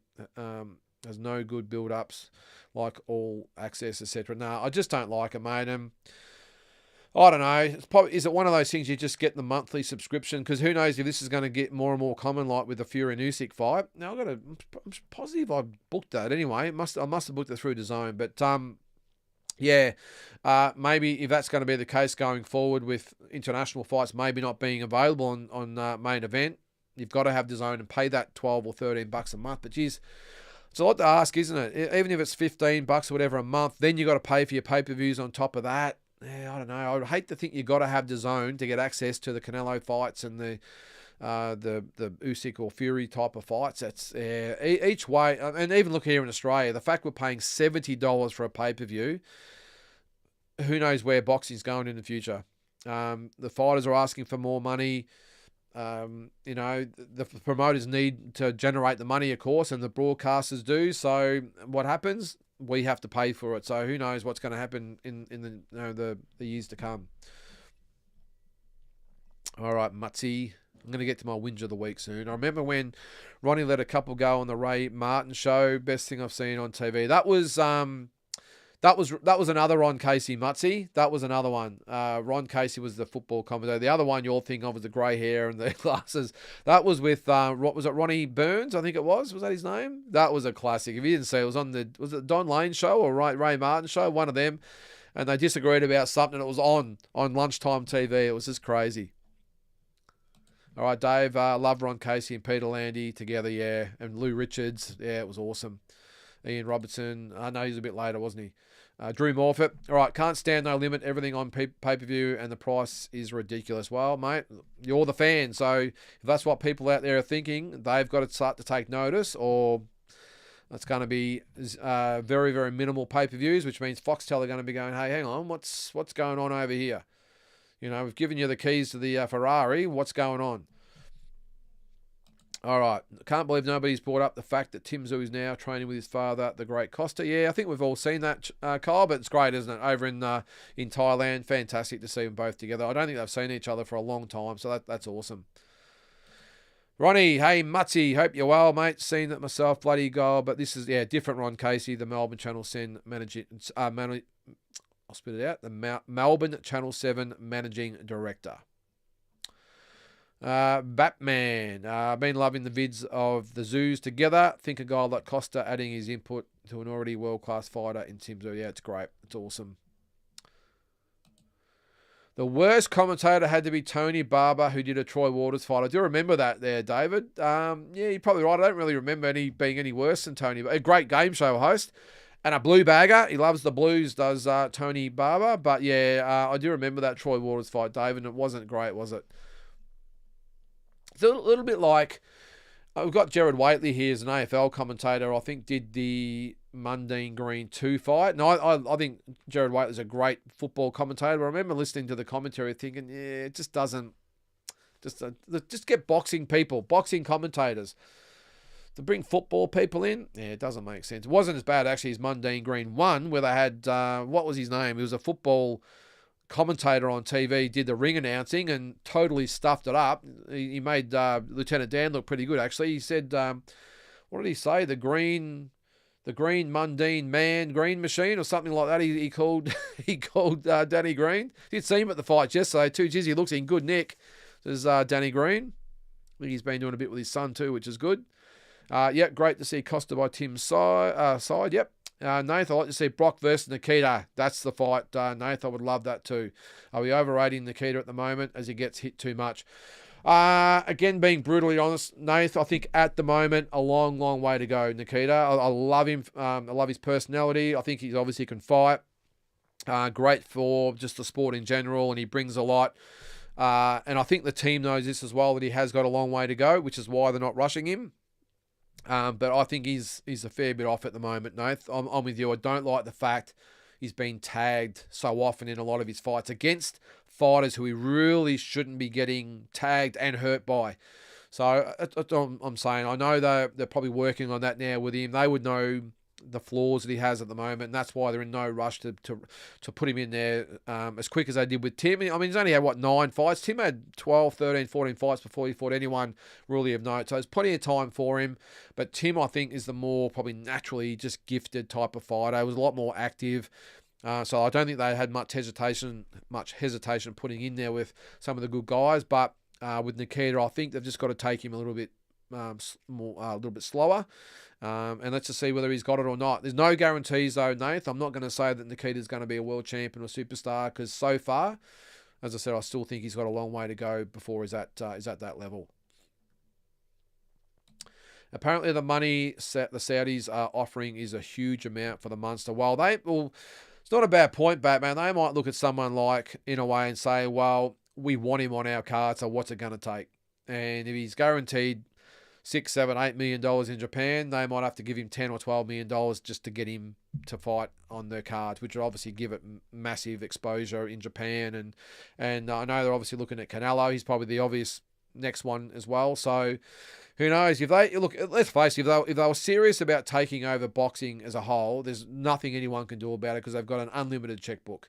So as much as Oscar De La Hoya wants to jump on his soapbox and whoever else, Top Rank and everything else, they're limited by the money they can spend. The Saudis don't have that problem. So if they wanted to get Canelo and whoever else, Crawford and whoever else they want on the shows, there's really not much that those promoters could do. Once those fighters went out of contract, they'd be gone. All right. Batman again can only lead the amazing things. Tim will level up with that input from his dad, especially his own son, who will give him every grain of knowledge he can. Yeah, well, you can't think of anyone better to train under, can you, than Costa Zoo. And the fact that he's your dad, not bad advantage to have, is it? Andrew says George's wife looked awesome. Yep. Great to see father and son Tim and Costa finally working together. Costa will have a ton of tips and tricks to add to Tim's game. Yeah, I wonder how much he had to say about the happenings in Las Vegas. I'm sure he would have had his own opinions on the whole thing. So it'd be interesting to see what he said. All right, Dave, who's going to win the Usyk Fury fight? Very good call, mate. I will be doing a live watch along for that fight. It won't be for the whole card, I can assure you. It won't be up at 2 or 3 in the morning. But I will do a live watch along for Jai's fight with Breedis and also Usyk and Fury. So make sure you tune into that on Sunday morning at whatever time it's going to be. I'm at this stage, I still haven't 100% made up mine, although I'm pretty sure is Usyk. David, I think Usyk wins the fight, although Tyson Fury, he looks in very, very good condition. But I'm going to stick with Usyk at this stage to win by a 12-round decision. So yeah, I don't really care, to be honest, David. I just want a good fight, and I'm just glad they're actually getting in there. Fingers crossed, touch wood. But I'm going to go for Usyk by decision at this stage, mate. Batman says, I also saw a clip where Tim threw a right hand and Costa looked and shook his head. a little and showed him to throw more rotation in it. I love to see Tim has a great technique anyway, but Costa giving him that mega punch input. I think that's what you said there. Yeah, no, it's great to see, Batman. All right, what's this about Liam Smith to beat Lara right now? Honestly, Spike had Lara on the ropes all night. I took Smith. Smith could beat either quite easily. Yeah, well, look, I suppose you're correct to some extent there, Batman. Arizona Lara was made to look pretty good in his last fight, wasn't any? But his fights before that, he has been made to look beatable. So it's not a bad call. I would still pick him to beat Liam Smith, but I would. There's not much around at middleweight either, is there? So it's a great division to be in if you're one of those top guys. I would think who's the Russian 160-pound Yanabek. I would back Yanabek to beat all of them. I've seen him live, and he's a wrecking machine, that guy. So I think he is the main man at 160 at the moment. What's that, Andy? Hang on, I'll get you up there. Fury taking Usyk very seriously, yeah, and that's the thing that makes me think twice, Andy. If Fury ever says again he isn't, he's lying, and the coaching, the condition of his body says so. Haven't seen Tyson Fury look this good in a while. Should be lit. Good call, Andy. Yeah, I think it's going to be a good fight, mate. I'm still going to stick with Usyk, but Fury does look in great condition, mate. Best I've seen him probably since, was it the second or third? Might have been the third Wilder fight. Just looks in great nick. Andrew says, Fury's just one of those guys that finds a way when all seems lost. Well, he does. He hasn't lost, mate. So neither Usyk, though, I suppose, has he? So that's why it's for all the marbles. Fury Usyk is DAZN and only $34. That's how you price a pay-per-view. Greedy, no limit bastards. Don't hold back there, Damien. Is that right? $34. Is that American or Australian? Either way, it's cheap. But I'm going to have to go back through my emails. I'm sure I had a confirmation that I'd booked that fight. Obviously, I haven't because it's been axed off the page. But I better get on there and book it through DAZN now. It actually worked pretty well. I got the Ryan Garcia and Devin Haney fight through DAZN. And what I actually did, I didn't put it on my TV. I actually went to the DAZN website because I've got 3 screens on my computer. And I actually just put it on. I just put it on a website. So I went to the DAZN website, logged in that way, and watched it on my computer, and did not skip a beat. It was perfect. But the second I put it on my TV, it stops and starts and lags and everything else. So if you have got it and you want a bit of a tip, log in on a web browser on your computer and watch it on that, and a laptop or computer, whatever it might be, and you'll have no dramas with the interruptions. So there's a little bit of a hack for you. Batman says, agreed, 0 interest in Liam versus Mick. Yep. Liam Smith is now with Boxer. So how does that work with PBC? Your guess is as good as mine, mate. I never know what's going to happen politically with all these streaming services and networks. So we'll see. Oh, sorry. You've just done it yourself there, Batman Cole. Liam Smith is a free agent. Okay, there you go. All right, Ronnie, what do you got there, mate? Batman, loving your knowledge and comments on Boxing Deep Dive. Keep it coming, champion. Yeah, it's good to have a really good mix of people on here, isn't it, Ronnie? And I'm sure Batman appreciates that. I see you on all the forums there, Batman. I'm guilty of it myself sometimes. I work from home a lot, so I normally just have YouTube going. There's always a show on there. Most of the time it's like D-Style or the Pro Box or something like that. But all the ones again, I do see you on there. I don't know. I had someone contact me the other day, and I haven't had a chance to reply yet. Is it H Money or something about maybe going on their show? I don't know much about it, but it was called H Money. I did quickly look it up, and they've got 160-something thousand subscribers on there. So I'm not sure whether it was themselves or a viewer saying I should go, and I'm not sure, but if you know about H Money or watch it, let me know. I've never seen it, so. All right, Batman. I do think they're doing everything to try and get Eubank Jr. back. Sky pay-per-view. Commercially, I need him a name that's liked by the casuals. Yep, I hear you there, mate. Travis Dalton, have you got any info on tickets to Tim's next fight? Well, Aussies have access to these through No Limit. Just haven't heard anything. All right, well, actually, if you're thinking about going to the fight, I'm not sure whether it ends today or tomorrow or this week, whatever it might be, but Qantas have got return airfares to LA from Melbourne, Sydney and Brisbane for under $1,200. Now, that is just ridiculously cheap. So to be exact, I think it was $1,197 or $98 or something. So just under $1,200. So if you're looking to go, they've got a sale on at the moment.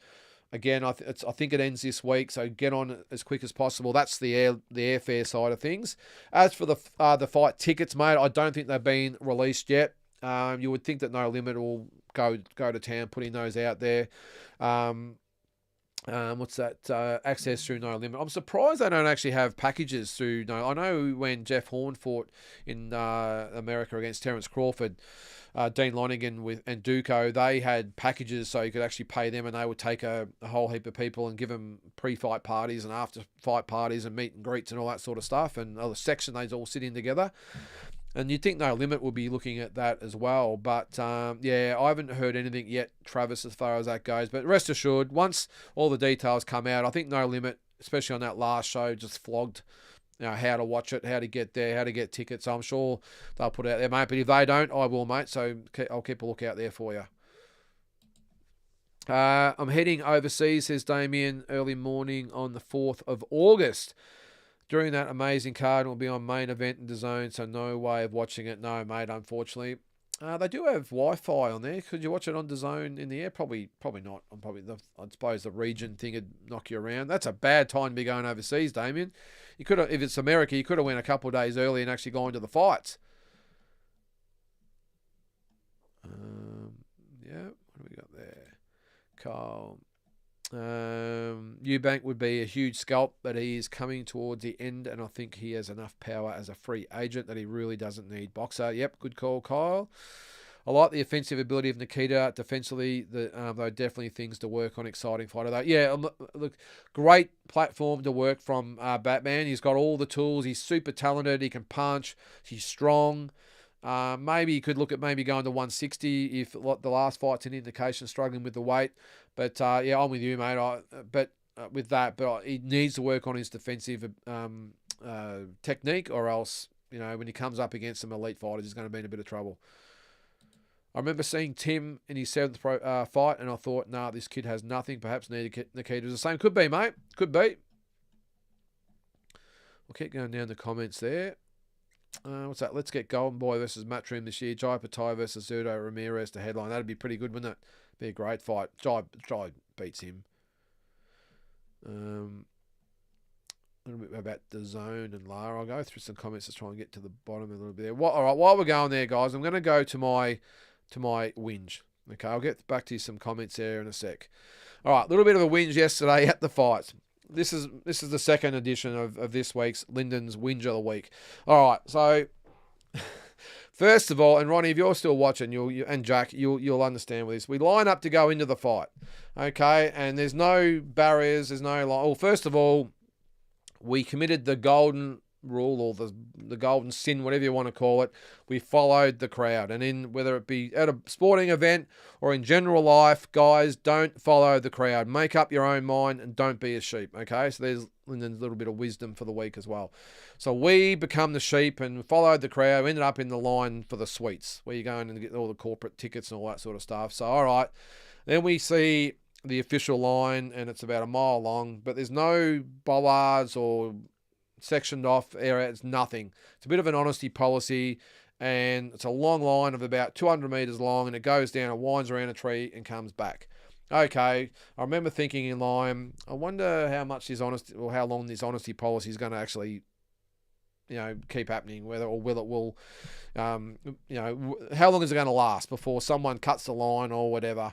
So we go down, we stand in line like good citizens and go down around the tree, and we come back, and we're only about 20 meters from the actual gate. And of course, someone or a group of people, they sort of cut across. So what does everyone else do that's behind them? They all cut across as well. And all of a sudden, it's just a mix of people all going into each other.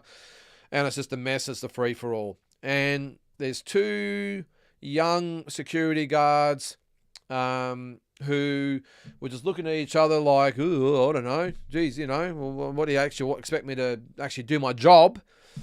And I couldn't help myself. I said to Tara when I got home, it's not really my style. I'm normally just, whatever, okay. I'll have a bit of a grumble and and get on with it. But it was almost like I just blurted out, and I couldn't help myself. I said, "Yeah, great fucking job, guys. Well done. Doing a great job." And they sort of looked at me like with a stupid look on their face. That was the first thing. So of course everyone just molds, and it was pretty good because most people agree with me. They got a bit of a few smiles and a couple of laughs or whatever it was. But so it's just massive people trying to get in. All right, that was the first thing.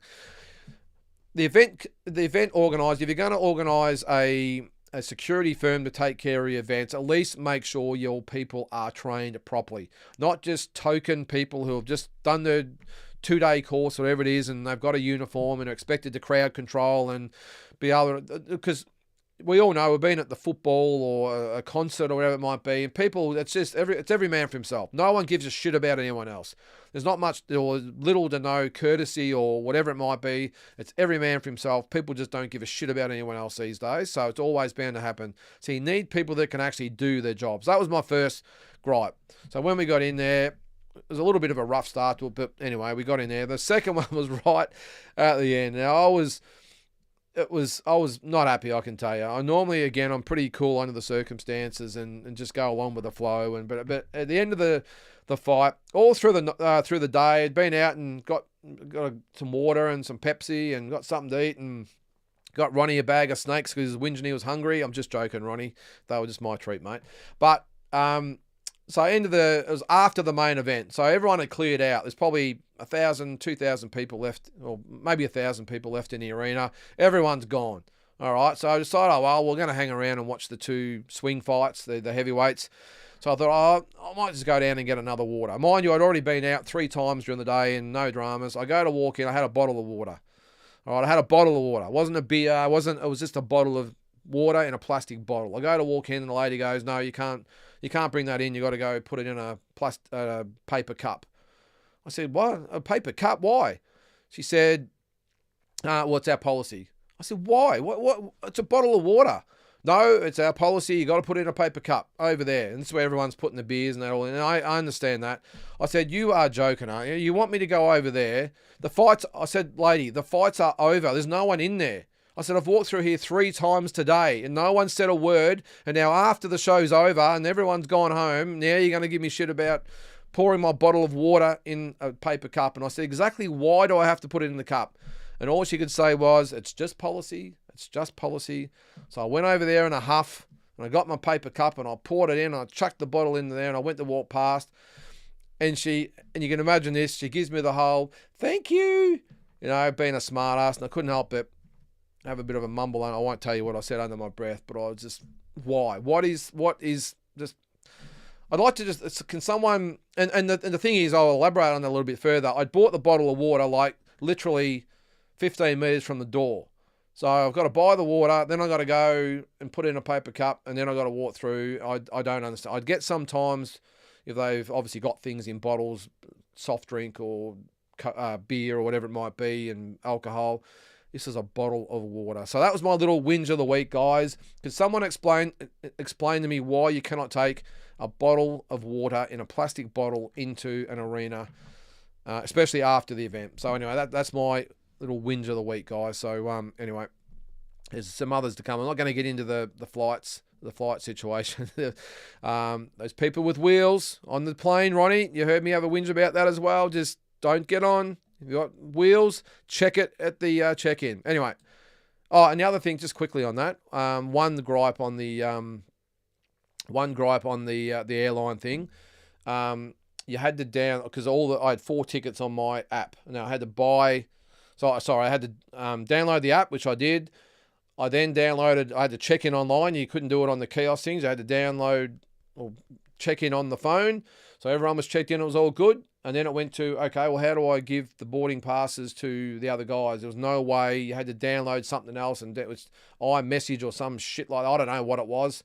But I couldn't just actually share it with anyone with a phone number or whatever it might be. I had to, end of the day, I took a photo of it and had to text it to them, and we weren't sure it was going to work. Anyway, but that was a couple of my little gripes. Anyway, all right, we've got about 15 minutes to go, guys. I can't believe we've been on here so long, and probably spent half of it whinging, so I'm sorry about that. Australia's a nanny state when it comes to sporting events and alcohol in general. I get that, mate, but a bottle of water?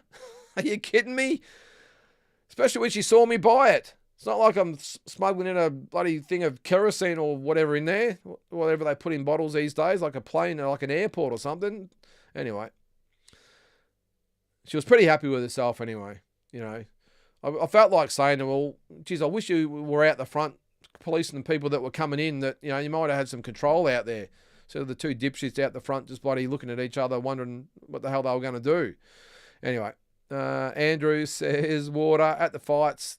What was I drinking water at the fights? Well, that's probably the other thing. Yeah. Well, I'm not really big at drinking at events, Andrew. I don't really enjoy the events drinking. Especially, I'll tell you one thing though, guys. There was some freaking heads at the fights. There's a lot in Western Australia. There's a lot of mullets and everything over there. No disrespect to our Western Australian viewers out there, but there was definitely some average-looking heads over there with their haircuts. Jesus, maybe it was just the boxing crew. I don't know, but no, it was a good day. All right, Andy, you're going to change the subject there. H Money is about free smoke, where guys can get into screaming matches over disagreements.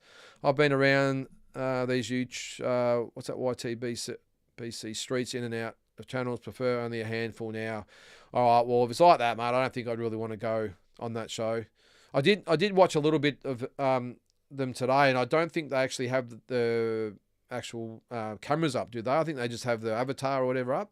So if that's the case, probably not my thing, mate. I love going on D-Style anyway, because it's good boxing people who know their sport or know the boxing, and everyone's respectful of each other, and they disagree, and there's a few heated conversations, but everyone stays in the lane, as they say, and it's just a really good channel to be on. So I haven't actually seen D-Style in there tonight in the chat, so maybe it's a bit early or late for him. So that's about it for my little rant there, guys. So have you got anything else you'd like to say? What else haven't we spoken about? So I was talking about, obviously, Andrew.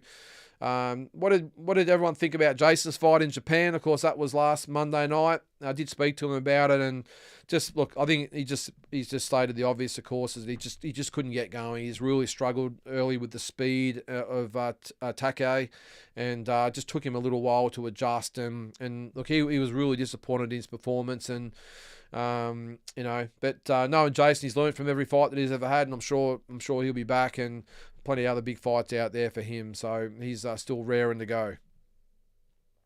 What's that, Ronnie? Imagine being married to it, mate, and coming home and being $10 short in your pay packet. Good call, Ronnie. I just couldn't believe it. I mean, come on, the fight's over. Everyone's gone, and even if the venue was full, do we, it's a bottle of water. Anyway, that's it for Lynden's, what do we call it? Lynden's Lash. Lynden's Wind, we'll call it. Good-looking women over in Perth. Well, mate, I'm a happily married man. I don't look at those sorts of things. So I was just looking. I just couldn't believe, just as I said, mate, all the some of the haircuts and that the young guys get up to these days. What gets me, though, is that I know we're getting off topic off here a little bit, but what gets me, they've got the long mullet at the back and all the shaved sides and all sorts of things going on. I mean, I'm just staggered they actually think they look good. I mean, in their own mind they do. I just can't wait for them to see their photos when they're about 30 or 40 and think, what the hell was I thinking? I'm sure we've all done it, by the way. I'd look at some photos back in the day and think, oh my God, what was I thinking? But I certainly didn't have a haircut like some of these guys do. It's all, with the mullet. What do they say? The whatever is at the front and the party at the back. But just shaved and the mullet, and they've got, anyway, I'm getting way off topic there, but good to actually people watch over there, I can tell you. Well, anywhere in society these days, do a little bit of people watching, because there's some units out there for sure. All right, let's get back to some boxing to finish off. Andy, here in Roundtable Channel is much better. That's good, Andy. Thanks for that, mate. Well, I'll remember that, so I might not go on that one. Any inside news on Jai? Not a lot, David. I did have a conversation with Mick Francis a couple of weeks ago, but wasn't really about Jai. All he said, mate, was that Jai is super sharp, ready to go, and really looking to make a statement over there, which is just the standard line, I suppose, isn't it? But I suppose what more can he say? Jai, he's a professional, obviously, world champion, former world champion, whatever you want to say. But yeah, he's just super excited about getting over there and doing the job, and putting some other great fights on later in the year, mate. So that's probably about it. Any local Oz fights this week? A good call. We had the Premier Boxing Series last week. Shannon O'Connell won on the weekend as well, I saw. Good to see her back. I'm not sure. Hanoi? I don't think so. Not this weekend. I think we're only worried about one event this weekend, Hanoi, and that is the Fury and Usyk card. All right. I had an undercut that I could tie into a ponytail. Such an early 90s thing. Oh, Paul, what were you thinking, mate? I'd love to see a photo of that. I must admit, I was always one.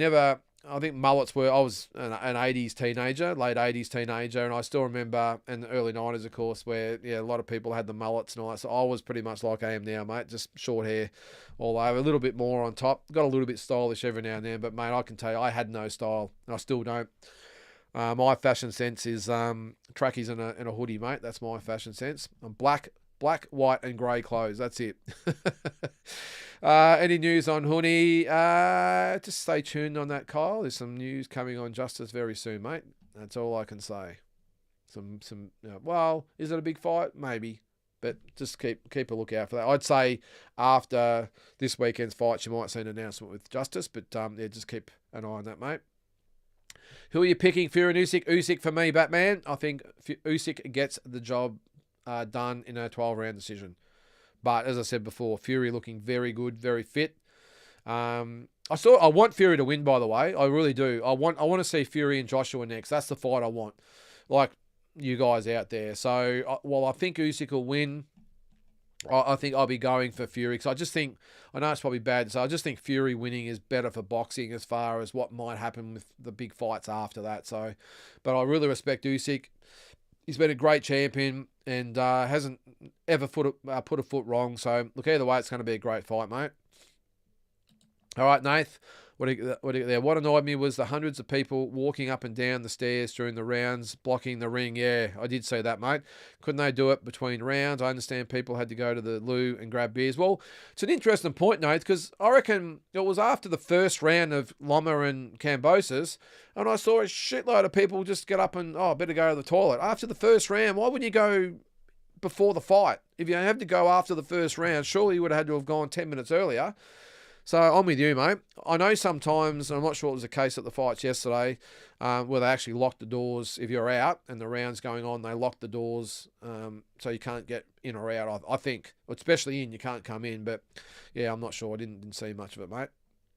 Ringside Reporter and Montero on boxing are great shows too. Yeah, Ringside Reporter's good. He's actually on the round table, Damien, with D-Style. That's Joe Habib is on that. So yeah, that's a good show as well.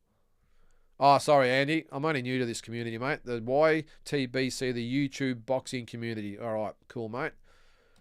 The WA kid on the ace card looked the business. Who was that, Paul? Let me know. I didn't see that card. I can't remember why I didn't watch it, but I didn't catch it. That was last Wednesday, wasn't it? That's why in most cases it's better watching it at home. Yeah, it is, Damien. Oh, look, again, I know it's only a small thing, and normally I just let it go in my head, but I was just like, where is the common sense factor? Surely. But anyway. Yep, true. Hope Fury wins. He's a good promoter of the sport. Yeah, he is, mate. What's that, Kyle? Honey versus McKean. No comment, Kyle. You. Any thoughts on Crawford's opponent? Tough, hard, great amateur. Only had the 10 pro fights, of course. He'll give Crawford a tough fight, but I think Crawford all the way for me. You. I think he wins a clear-cut decision for me, this Crawford. The reason he's the number one fighter in the sport, in my opinion, I know he's been quickly forgotten because Inouye's had, about 3 fights since he last fought, but for me, Crawford will show on August 3rd why he's still the best in the business, mate. Batman, I hope Fury wins. I think it's a very tough fight for both guys. Slightly leaning Fury, but not sure if that's just what I want to happen. A Fury win. Yeah, no, I'm with you. As I said, man, I'm not that stressed about who wins, but I would like Fury to win just because I think it's better for boxing. I don't think we'll get Usyk Joshua 3. Usyk, I don't think he's going to want to fight. Well, he could fight Parker, but is that a really sort of exciting fight? Probably not. Whereas if Tyson Fury wins, well, you've got the rematch, of course. This could happen even if Usyk wins, of course. But it's more so that Fury and Joshua fight. It's almost like destiny that fight's got to happen. And I think now's the time. And I think I know there might be a rematch clause, or there is a rematch clause in place for Fury and Usyk, I would think that the Turk might step in and say to Usyk, here's a nice little check to step aside and let Fury and Joshua get it on. And the winner can fight Usyk after that as a guarantee. So that makes the most sense to me. Maybe they had stage fright, so waited till first. Maybe.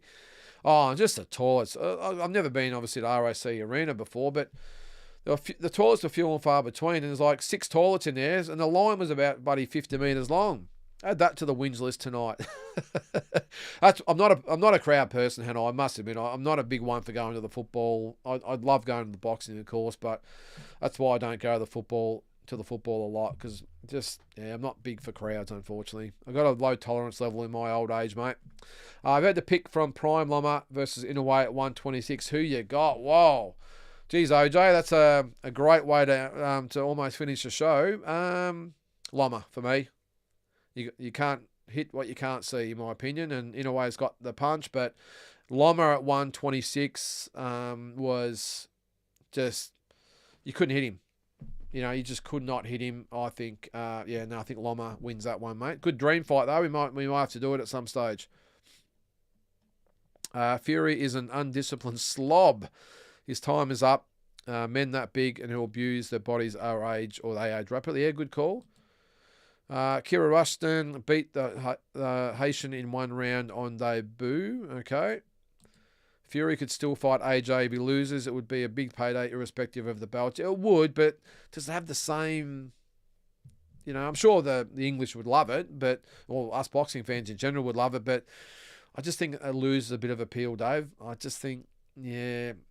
Look, and you're right, they could still fight. I mean, Pacquiao fought Mayweather after he got knocked out by Marquez, and was it 2 or 3 years later they fought after he got a few wins, but never really had the same marketability, although obviously it's the highest selling fight of all time, so that contradicts that. But you know where I'm getting at. But remember Roy Jones, he got knocked out in 1 round by Danny Green and fought Bernard Hopkins next up in a big fight. So yeah, I don't know. You're right, they could fight, but I would think that it would lose a little bit of its appeal.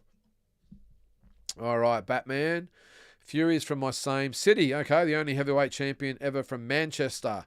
I hope he can cement his legacy. Yeah, I went to Manchester once, Batman. I'm not sure I told you the story. Just quickly, when I was fighting, we went through Liverpool. Or the fighting in Liverpool, we landed in Manchester and got the bus to Liverpool. But we were there. I think we might have stayed overnight or something. I'm sure I've told this story here before, but I'll tell it again in case you didn't know. But I was cold. I didn't know it was going to be so cold. So I went into a sports shop in Manchester and bought a Manchester United jacket because I was cold. But then we, of course, drove to Liverpool, and I'm walking around the streets of Liverpool wearing a Manchester United jacket. I had no idea about soccer or football, as you call it. And a few lads, as they say, came out the pub and spotted me and sort of did a bit of a double take. And I can't remember what they said, but whatever I said, they must have obviously heard my accent and realised I was an Australian and just had a bit of a laugh about it. But I was advised after that, maybe don't ever do that again, you idiot. You don't wear a Manchester jacket in the middle of Liverpool. So a little bit of a learning curve. We don't have that problem here in Australia, Batman, where the sports fans hate each other so much. But all right, got a couple more comments and we'll call it a night. So you went to Perth. What is it strange being an early start? You probably mentioned this already. It was Hanoi. It was especially... It was a 2-hour time difference. It was okay when we went over there on Friday night because we sort of had an extra 2 hours up our sleeve. But on the getting up, we had to get up early the next day. 7 or 8 o'clock, or whatever it was. And the day after that, so the morning of the fight, I had neighbours who were obviously still on Victorian time, I think, because they were, I think I said on the stream or the video I put up, it was like they were in a pub the way they were talking. I heard every word of their conversation that they were having together and on the phone or something, and it was about 10 to 6 in the morning, and I think they thought, well, I'm up, so we're up, so everyone else in the hotel may be up. It was not good. Bill, followed Tassie lads over Australia, but TV boxing is more real, looks faster and harder in my opinion. Yep, good call, mate. Thanks. What's that there? Thanks. Hopefully you can get it done. Impossible not to be a fan of Usyk. Also a legend in his own right. Certainly is, mate. Batman. Yeah. Haha. That must have been been rough wearing a United shirt in Liverpool. Legendary stuff. Well, I had no idea, Batman. I mean, even here in Australia, like in AFL, it's Carlton versus Collingwood. I'm Carlton, and Collingwood are our arch enemy. But you can walk down the streets of Collingwood with a Carlton top on, and you might get a few smart asses might have a bit to say, but you're never in danger. But I had a few English people say, very lucky boy, let's just say, that could have got a bit ugly there. But yeah, they were okay. I can't remember what he said, but he looked over and said something, and there's about sort of 4 or 5 of them all sort of turned and looked at me, and I was like, what's the problem? Little did he know, though, I actually had Danny Green walking beside me at the time, so I reckon Danny would have had my back. Maybe they didn't know what they were about to hit. I had myself and Danny Green walking down Liverpool, and maybe they would have been the ones that would have the lucky ones in the end. But yeah, it was a bit of a learning curve anyway, mate. How much respect will Tim get in the boxing mood if he beats Virgil? Surely he's recognised universally as a monster. Yeah. A lot of people are tipping Virgil Ortiz Batman, but no, I think Tim's got a fair bit of credit at the moment. I think if he beats Ortiz, I think he'll be probably regarded as the number 154, even though he hasn't got that return fight with Fundora. What's that, Hanoi? Lucky you didn't get shanked over there. They're crazy. Yeah, they take the football seriously. Would you make him favourite over Crawford if he beats Madrimov, considering Crawford will be 37? Yes, I would. Batman, I do. I think it depends on what Crawford looks like against Madrimov. I mean, Loma was, 36 yesterday and still looked $1 million. So Crawford hasn't fought very often, but maybe that could go against him. But I would think, I know I'm in a minority, but I would seriously give Tim a hell of a chance to beat Crawford if the fight's in another year's time. I really would. Kira Rustin. Sorry, yeah, I knew I recognised the name. Sorry, Paul. He was a WA kid. Apparently he had a good amateur career. Yeah, I did see that, Paul. I haven't actually seen him fight, to be honest, mate, but I did hear about him, and apparently he's got the goods. Good, yeah, 100% right, Andy. Nobody likes Collingwood.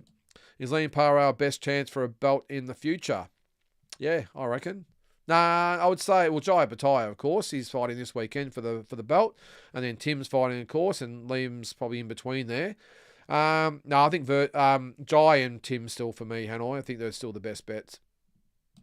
Imagine the betting you guys would have given the Liverpool fans. But there was about 4 or 5 of them, mate. But I reckon Danny Green, I mean, he's a big boy, Danny. I reckon he would have been able to throw a few. I would have been sort of hiding behind him, sort of sniping from the side, I reckon. But, yeah, as I said, mate, I had no idea what I'd done. But, yeah, it would have been interesting, wouldn't it? It would have been some news of four what they call Liverpudlians punching on with a couple of Aussie boxers. That would have been funny.